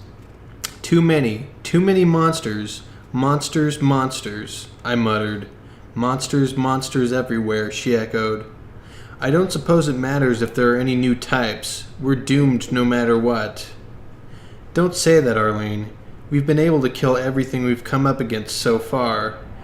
That matters. The weapons and ammunition give us a fighting chance. Rats in a maze, she said, in a tone of voice new to her. She sounded defeated. I didn't like that one bit. You were right, Fly. Even if we always find enough ammo, it won't save us. There are millions of them. They are testing us. They are. At a moment like this, I realized how important it was that we had each other. I'd experienced this same sense of defeat on Phobos, and for less cause. Now it was my turn to encourage the natural fighting spirit that burned so deeply in her. Then how do we respond to this part of the test as well? We won't defeat them by firepower. That's only to buy us time so we can reason out a solution. She looked at me without blinking and asked, Fly, what if there is no solution? Don't believe that, I urged, and in so doing helped convince myself. If they were unbeatable, they wouldn't need to collect data on us. That took some of the shadows out of her dark mood. Don't worry, she said. I won't let you down. She'd been my buddy, my pal. We'd been careful not to confuse the issue by trying to be lovers. But this was the right moment to take her in my arms, bring our faces close together, and whisper, It's you and me. We'll go to the end together. We'll make them pay for everything. Outstanding, she said breathlessly, transforming the traditional Marine bravado into something very different. A moment passed between us that reminded me of the time we could have been lovers and chose buddies instead. Now I kissed her hard and she responded. We might not have another chance. And we weren't going any farther than this. Not in a place where we could so easily be reworked into dead meat, still on the hoof. I'm feeling better, she said. My brain is working again. You know, we're in a good spot to do some damage. Go on. The bottom level of Deimos, directly below us, is one huge tank that was eventually going to be filled with liquid oxygen. What the hell for? She flashed her sneaky smile. You'll love this. The UAC was thinking of using the entire moon of Deimos as a spaceship too. You're kidding, I said, but I could tell she wasn't. The idea was to move it to the asteroid belt and use it for a mining base, she said, finishing the news flash. When I first realized we were moving, I thought some of us might be back in charge here.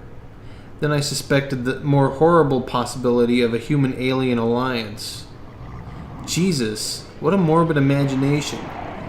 How is it I never heard of this plan, even in casual talk? There's secret, there's top secret, and then there's rat us out and we'll push you out the airlock. Point taken. If we're going to find out what's really going on, then I think we need to go the same way as before, down. We hunted through the level, but couldn't find an exit, a secret door, anything. While we were searching, Arlene's mood improved. That we were still alive was a miracle, and any monsters who tried to have us for lunch would get a bad case of indigestion. No matter what we were up against, I was going to bet on human unpredictability. I'm losing it, man. I'm getting a little bit fatigued here myself. It's okay, we're nearing the end of the video at least. Whew. We hadn't spent a couple billion years clawing to the top of the food chain for nothing. Fly, have you noticed how this section is shaped? Actually, I hadn't.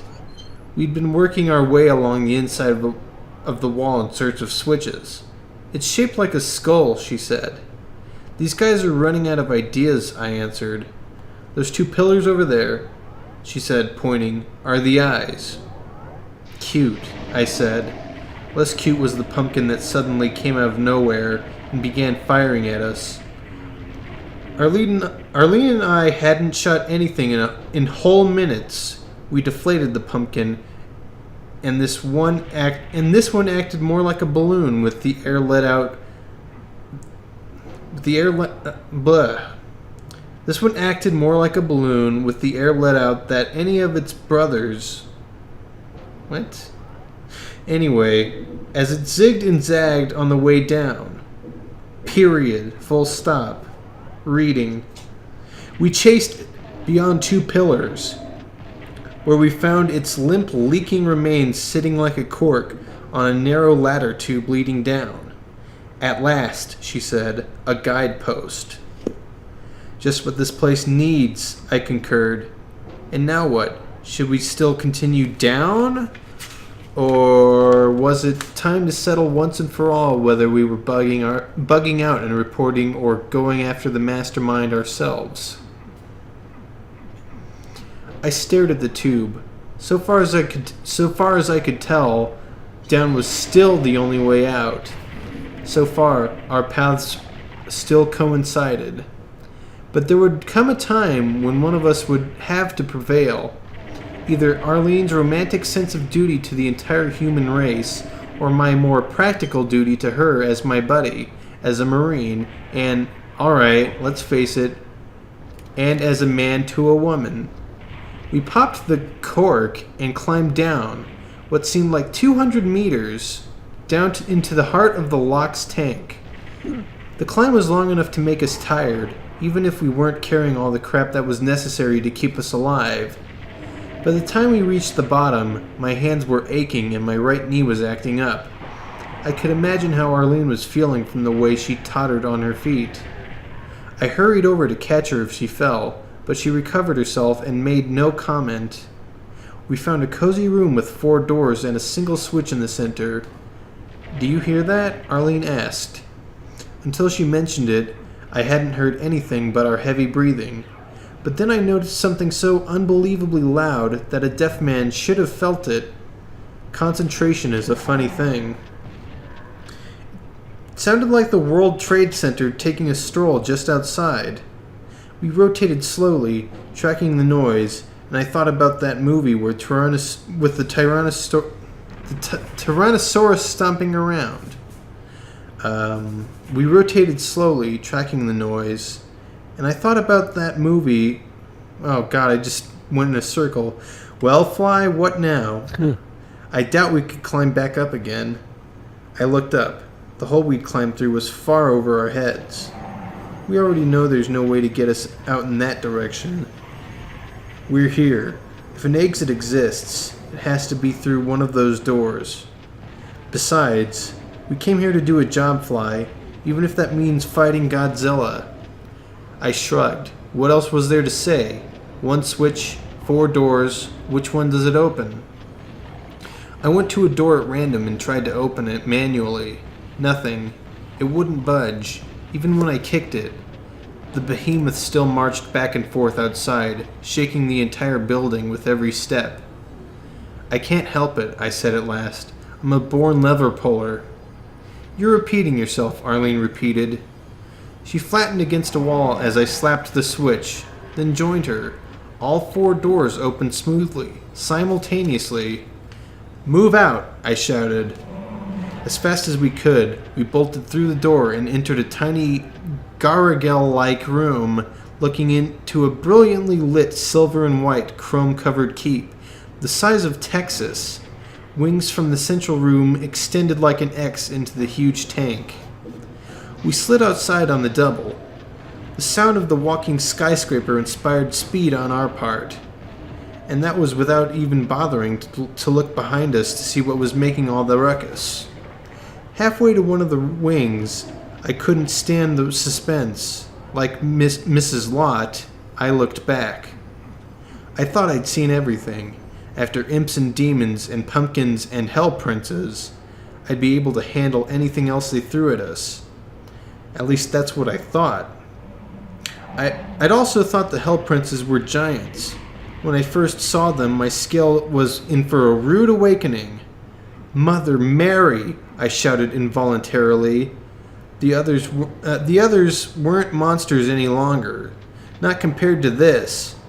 It stood 5 meters tall, with piston-driven legs supporting a body that must have weighed hundreds of tons. Deep within its massive structure came the grinding of many gears. The arms were also piston-driven, and the left arm ended in a huge box that didn't look anything like a lunchbox. No! This time it was Arlene who had glanced behind us and echoed my opinion. Glanced behind and echoed my opinion. Don't know where us came from. Now that we'd had our turn at making noise, it was time for the Colossus to speak. The scream of rage that came out of its mouth was so loud that it was as if the two long horns, one on each side of its head and growing out so far as to end over the muscled shoulders, were actually 50,000 watt stereo speakers amplifying the sound so that everyone could hear it from Deimos to Phobos to Mars. While it roared, the arm with the box on the end pointed at us. That broke the spell. We were both very good at noticing anything pointing at us. We ran like hell. Hell itself was on our tail. Up the left wing, seconds ahead of a terrific detonation. A miniature cruise missile had missed us, impacting against the far wall. Even at a distance of 200 meters, the explosion knocked us off our feet.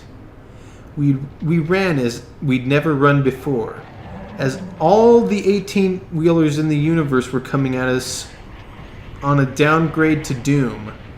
We needed an exit ramp.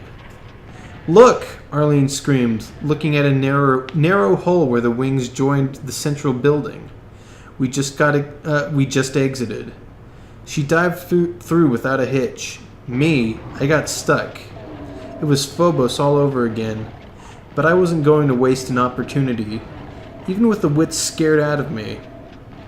I turned and loosed a few rounds with my trusty rocket launcher. I figured, why the hell not? The rocket struck dead on, with no apparent effect. The Titan roared. A good translation, I guess, would be, "Now it's my turn." Oh boy. In a bit of trouble. Oh, just a bit. Although I do like how the metaphor for the missiles is miniature cruise missiles. Yeah, sure. Yeah. Although we've seen what those actually look like from a certain map. Oh, spoilers. Hmm. Alright, I think we're probably going to be able to fit just like one more chapter in, if you want to do the next one. Yeah, sure thing. I'll get the last one then. Chapter 27. The steam-driven demon returned fire, striking the wall of the wing, blowing us to the ground. The good news was that this finished the task of getting me through the hole. We were so stunned we could barely pick ourselves up from the floor, a floor that was shaking from the approaching Leviathan. "Get up," I said, grabbing Arlene by the arm and pulling her to her feet. The Colossus stomped straight toward us, and I knew that a flimsy piece of wall would be like a piece of Kleenex to the thing even before he ripped through it without slowing down. We staggered into the other direction, up the other wing. "My right foot's numb," Arlene hollered. "It's asleep." I heard the fear in her voice. I'm sure she could hear the fear in mine, too. "Wake it up," I said, and while she stomped her foot, forcing the blood to circulate, I fired a few more rockets at the monster. There was no effect worth mentioning. "This thing won't die," Arlene shouted as we ran. "Not without something heavier," I agreed. Arlene stared at the far wall and started mumbling to herself, obviously making clumsy calculations. I added 1 and 1 and got 2 human beings crazy with terror. As we rounded the corner of the next wing, we heard the steam-driven demon crunching after us. At least he wasn't moving any faster than a brisk walk. At his size, if he didn't tire, that walk would finish us. I didn't want to think about the missiles he could fire. We turned another corner. So long as we heard him but didn't see him, I figured we were doing our best. "Fly!" Arlene cried. Near as I can figure, this room is much larger than the gate gravity field the aliens set up. She took another deep breath, coughed, and continued. The periphery of the room should be at normal Deimos gravity. Close to zero, you mean? Yes. I froze, staring at the far wall. Something was nagging at the back of my brain. This was no time to ignore hunches, instincts, or sudden revelation. Arlene, we've got to lure Godzilla out of the anomaly and into the gravity zone. She didn't ask why. She had a better question. Which one of us? She was right. The only way to do this was for one of us to get into the zone and taunt the creature until it charged. Arlene did some quick mind reading. There's only one choice, she said. I am faster, you lumbering ox. I couldn't argue with her about that. I was already a lot more winded than she. I used to kid her about having the fastest cleats in the light drop. Now it was life or death riding on her foot speed. She must not have liked my expression. Fly, it has to be me. Besides, you're a much better shot with the rockets. A lot of good that's done us. It's the only weapon that might even slow it down, she insisted. And there was no arguing with logic. She stopped running, and so did I. She put her hand on my cheek, and it was warm and damp. We were both sweating like mad. If I don't make it out, she said, forcing her breath to slow, and the words to come out slow and easy. It's been a cool couple of years. Take care, Fly, and when you start firing those rockets, try not to mix me up with the big guy. I wanted to say too much, so I only nodded and kept my mouth shut. She jogged toward the distant wall, looking back over her shoulder once. I felt like a heel, but she was right. Got sweat in my eyes, too. Then the biggest monster in the universe rounded the edge and loped by. It walked right by me, sniffed the air with nauseating nostrils, and stopped. That unbelievable head slowly began to turn in my direction. I gave myself up for dead, but Arlene had other ideas. She made so much noise she could have been a three-piece band. She caterwauled, taunted, laughed, and pointed, and howled, and hooted, and tap-danced for a big finish. She passed the audition. The big mother raised its missile arm. Arlene, back against the wall in the corner, planted her feet firmly and shoved off like a kid shoving off in a pool to get a head start at a swim meet. Darn near zero-G could be fun. She streaked sideways along the adjacent wall, and the missile impacted astern of her, pissing off the steam demon. Roar! Complained, stomping after her. She crouched, safe in a corner, watching every move the enemy made. When Godzilla stopped halfway and fired another 3 missiles, she was ready for it. She timed her leap to take her farther along the back wall, out of the blast radius. As the demon pumped after her, I had a clear view from behind and noticed that a whole rack of small missiles was built into the creature's back. What did they say about the thing's creators? Or what did that say about the thing's creators? Then one cannonball crashing step past the invisible line did the trick, and the big guy launched into the air, smashing against the high ceiling. Welcome to the gravity zone, sucker, I yelled, then stepped out of cover and fired a barrage of rockets at a target that was just too damned big to miss. Hell, Lieutenant Weems could have hit this one. The rockets exploded against the demon, knocking it farther back against the wall. This got its attention. Eyes big as dinner plates looked at me in an unkindly fashion. The demon raised its arm, but it didn't fire. This was because it was slowly rotating in the air like a windmill. Oh, that's a beautiful image. Just a cyber demon floating zero-G.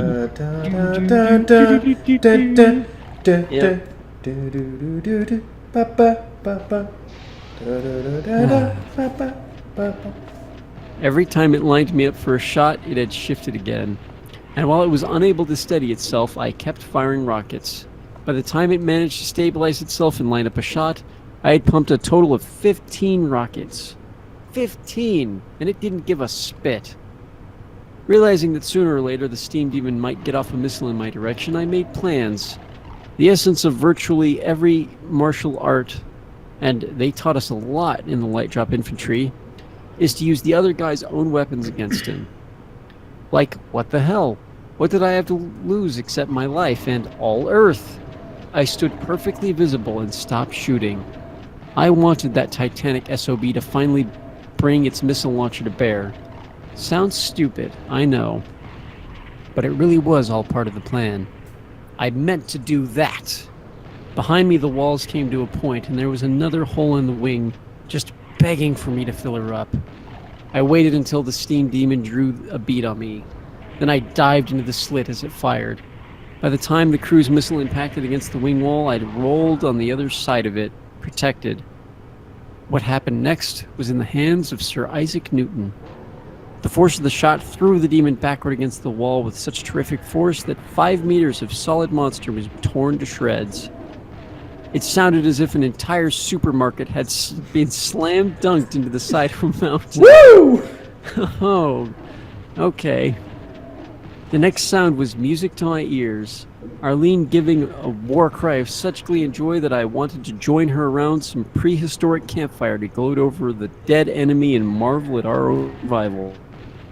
I still exercised some caution as I peeped around the wall.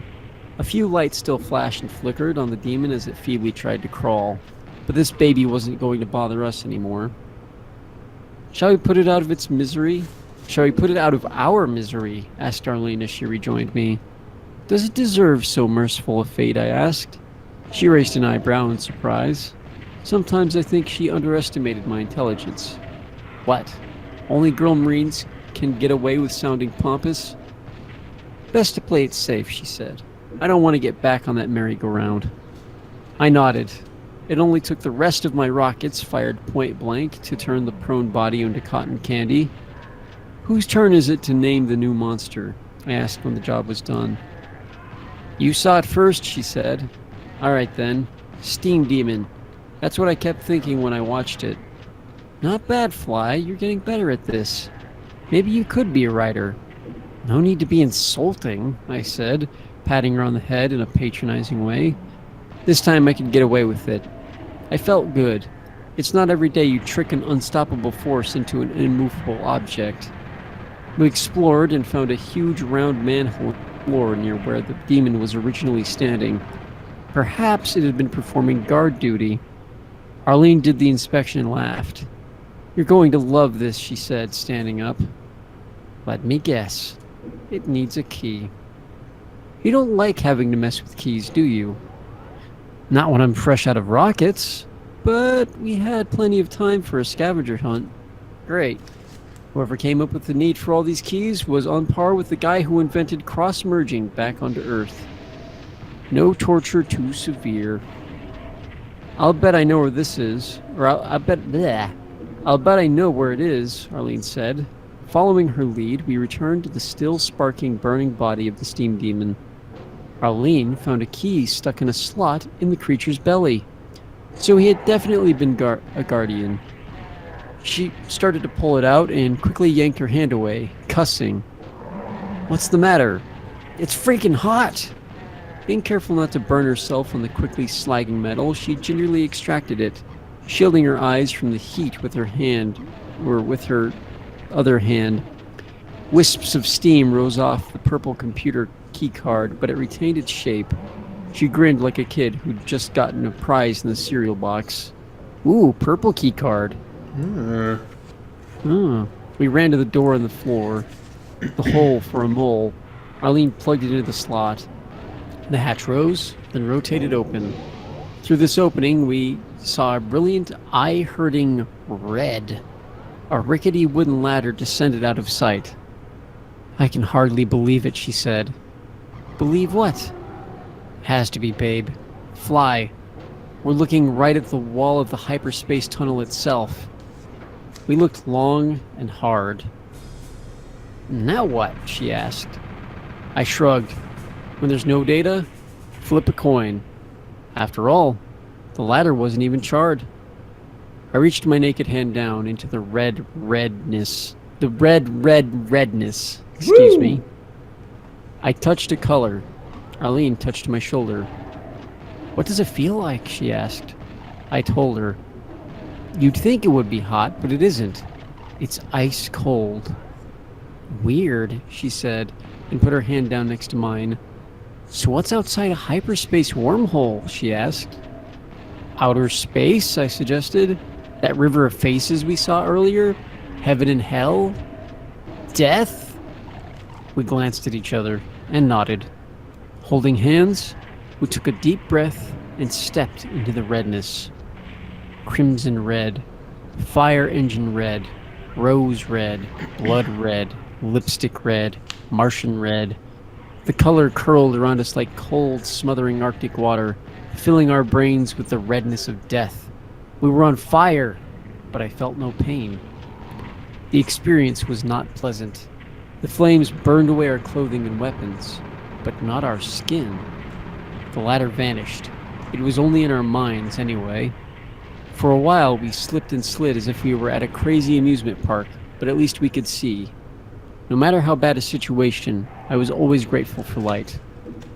The red tunnel was bathed in the kind of hazy glow you get in a dark room. That was the end of the chapter, friend. That was. Man, I just kept rolling through. Yeah.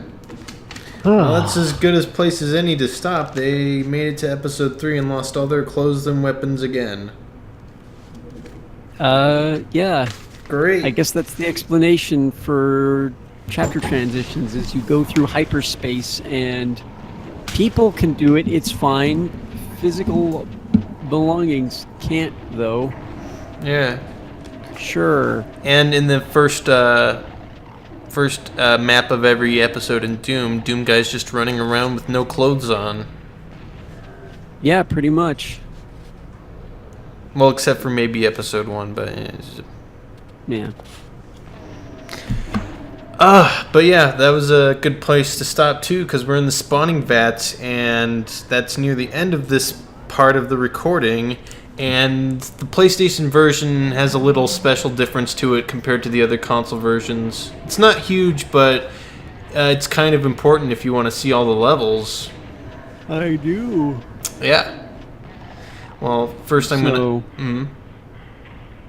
Just this was a while ago now, but I noticed that we ran into. It's that one level that feels like you're at the foot of an old bunker. There's pinky demons up in a room in front of you and shotgun guys surrounding the bunker-esque area at the bottom. Command Center? E2M5. Maybe. I know which one you're talking about.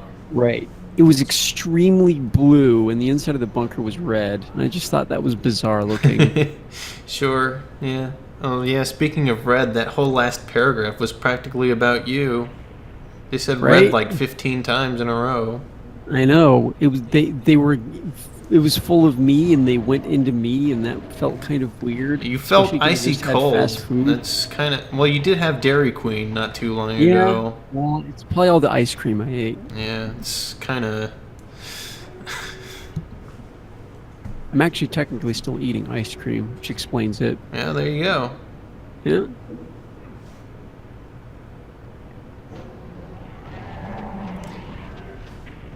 I like how this map's allowed to have mancubuses now. It's still so wrong, but so satisfying. Like, what are you doing here? Get out of here. You're in the wrong game. Who authorized this? What do you... Get out of here, mancubus. PlayStation plays by its own rules. Yeah. That's what's going on here. PlayStation does, but Nintendo isn't. What? You know what? I'm not even gonna... Never... Forget it. It never happened. No, it didn't happen. I just made that up. Yeah. And it sounds exactly as good as something just made up. Yeah, kind of. So I totally lost track of the progression there, except for the ladder climbing down to the Cyber Demon boss fight. So I was confused when we were in the Fortress of Mystery. Arlene, they said they lost a bunch of ammo at the Yellow Key, and I thought they were still in the Fortress of Mystery, but they were in the Halls of the Damned, and they the Yellow Key one was the one with all the traps and this. Oh wait, here. There's a secret teleporter there now. I think that's in other console versions, but you need the red key here. I think, yeah, hit the switch, opens this door. It's a new secret exit to an old secret level, the Fortress of Mystery, which I was just talking about. Whoa. But yeah, the spawning vats, yeah, not from the text, not a lot of it was really recognizable to me, but it was interesting how they tried to incorporate how the monsters were made in that chapter. Yeah. I don't know. It's weird, but as we go deeper into the book, I find myself actually liking it more. Book started out Yeah, like actually legitimately liking it. The way they handle the Dune stuff now, I feel they handle better than when Flynn goes into this and he's just fucking God. The truth is out there. Fuck you, Flynn. I like how they had gravity shenanigans instead of writing. I shot at the cyber demon until it died. Steam demon, Right? sorry. The steam demon. Steamin'. The steaming. Steamed hams. You know, I can't say I'm a fan of the name Steam Demon, but I can't really fault him for thinking like, I don't know. Well, I don't know. That I would does. think cyberpunk, but I was thinking, well, yeah, the cyber demon, cyberpunk, but you got the Steam version of the cyber demon that's steampunk, the Steam demon, and it's got like an entirely different like sprite, but it's functionally the same. It could work. yeah, maybe the cyber demon that Flint Taggart is fighting is not the cyber demon that we know. Maybe we could have a. It's like in we could have an a. alternate universe. Sorry, you go. I was just gonna say we could have a Steam demon in the thing we're making. That would be cool, and that would totally be yes. Okay, I'm gonna write that down. All right, far out. No secret projects being discussed publicly. Whoa. Oh. Scandalous. It's not even the finale of the thing. That's an entirely different secret project. Oh man. Well, anyways, I was going to say it's just like there's an alternate universe where the green plasma rifle is the real plasma rifle and arachnotrons, Yeah, right? yeah. I always fuck up the name, I feel. No, you got it. Fire blue plasma bolts. Right. Yeah.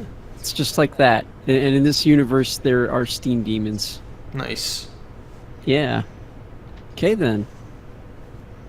Also, where's the side room that Arlene pulled Flynn into? I don't know. I think they might have fabricated that for story convenience. They may have just, I almost think that they literally ran around one of the corners in the starting room. Yeah, that could be hidden one of the spokes. Could work. Hellgate. This is kind of a new map. Wait, no. Yeah. It's not a new map, actually. It's what they called Tower of Babel in other console ports, but it's actually an original map. It's the Hellgate one. does not sound familiar. And oh my god, is that Skybox? I think it is. Yeah, the Skybox Fire. Skybox is fire, rather. I don't know why. Oh man. Why'd I keep in this pause, man? I must have had to take a break and I forgot to edit this out. My bad. Whoopsie daisy. Look, I pretty much recorded this whole game in like 2 runs, so it's just a bunch of video that I didn't really watch back, and it was for a live stream. Excuses. Yeah. But yeah, Well, it's there's not a long pause. yeah, Things are fine. Everything's fine. Everything's okay. it's not Tower of Babel now, Hellgate.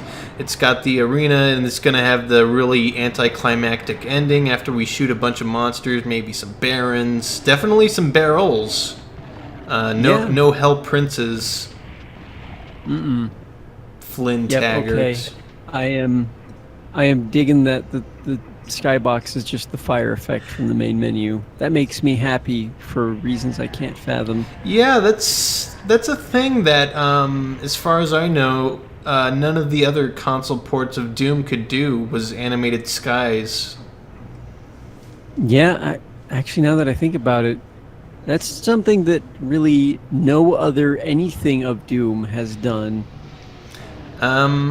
Yeah, true. Up to this point, this is probably the first animated sky we've seen in any of Doom. Yeah, well, I mean, like any official release of Doom 1 or 2. Well, yeah, that too. Yeah. There's no animated skyboxes other than right here on the best console port, Yeah. PlayStation Doom. And I like the colored lighting too.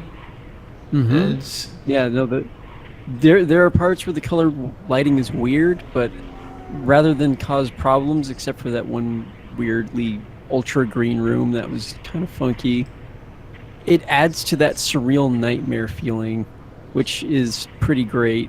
yeah. And then you have the Aubrey you- Hodges soundtrack on top of that, and the new sound effects. Yeah, it makes for a good time. I didn't even have this growing up. Like, I had no PlayStation.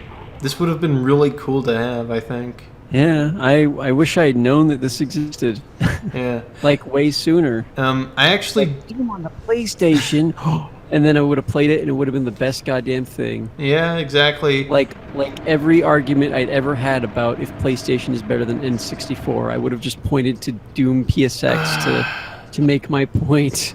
Right. But then Doom but then there's 64. Doom 64. Oh man, and then it's like a battle of titans right there. Fuck. Yeah, it's Wow. Oh, Damn. boy. Phew. man. Those were some interesting times for sure. Man, console wars these days are boring since it's all just about a very slight variation in hardware quality and fidelity. Back then we had entirely different takes on the same exact game because of limitations and whatnot. Right. And All these new consoles have it easy. Just this game doesn't have this graphical effect because it lags, or this game removed this feature because it lags. Right. Back then it was like, well, actually, if you play the N64 version of Sarge's Heroes, all the cutscenes are frozen frame pictures, and on the PlayStation version, they're fully animated 3D scenes. yeah. Well, You know? Yeah, it's kind of Yeah. sad that we moved on from that a little bit. A little bit sad. For better or worse. Oh well. But we're out of levels for the time being. We have a whole 5 more hours of PlayStation Doom left to stream. It's Oh, my nuts. goodness. The jewel case wasn't kidding. Over 50 maps. It has exactly 60 maps. Usually when they say my over God. X maps, it's less than what they say, but not this. Well, usually when they say over X maps, that's the number of maps there is. Yeah. Over 48 levels, and there's 48 levels. There's 48.1 levels. Right? The menu screen counts as a level. Oh, yeah, there you go. It's fucking stupid. But yeah, that's as good as place as any to stop things. To say, holy cow, we're tired, and thank you for joining us for the stream tonight and listening to us read what is taking the opposite of John Romero's advice and putting the best parts at the end and the worst parts at the beginning of the book. The truth is out there. The truth is... Fuck you, Taggart. God, freaking... Oh, that's so... Why? I hope I have Flynn Taggart's dream tonight. I'm just, in a void. My dead grandfather's growing blue tentacles out of his face, and I think to myself, the truth is out there. Oh. I mean, if you really want to, sure. I would just hope that I sleep at all. Right. Ugh. Alright, I guess I'll end the stream now. Yeah. I'll wait for myself to say that before I end the stream. Right. Oh, you mean on the stream.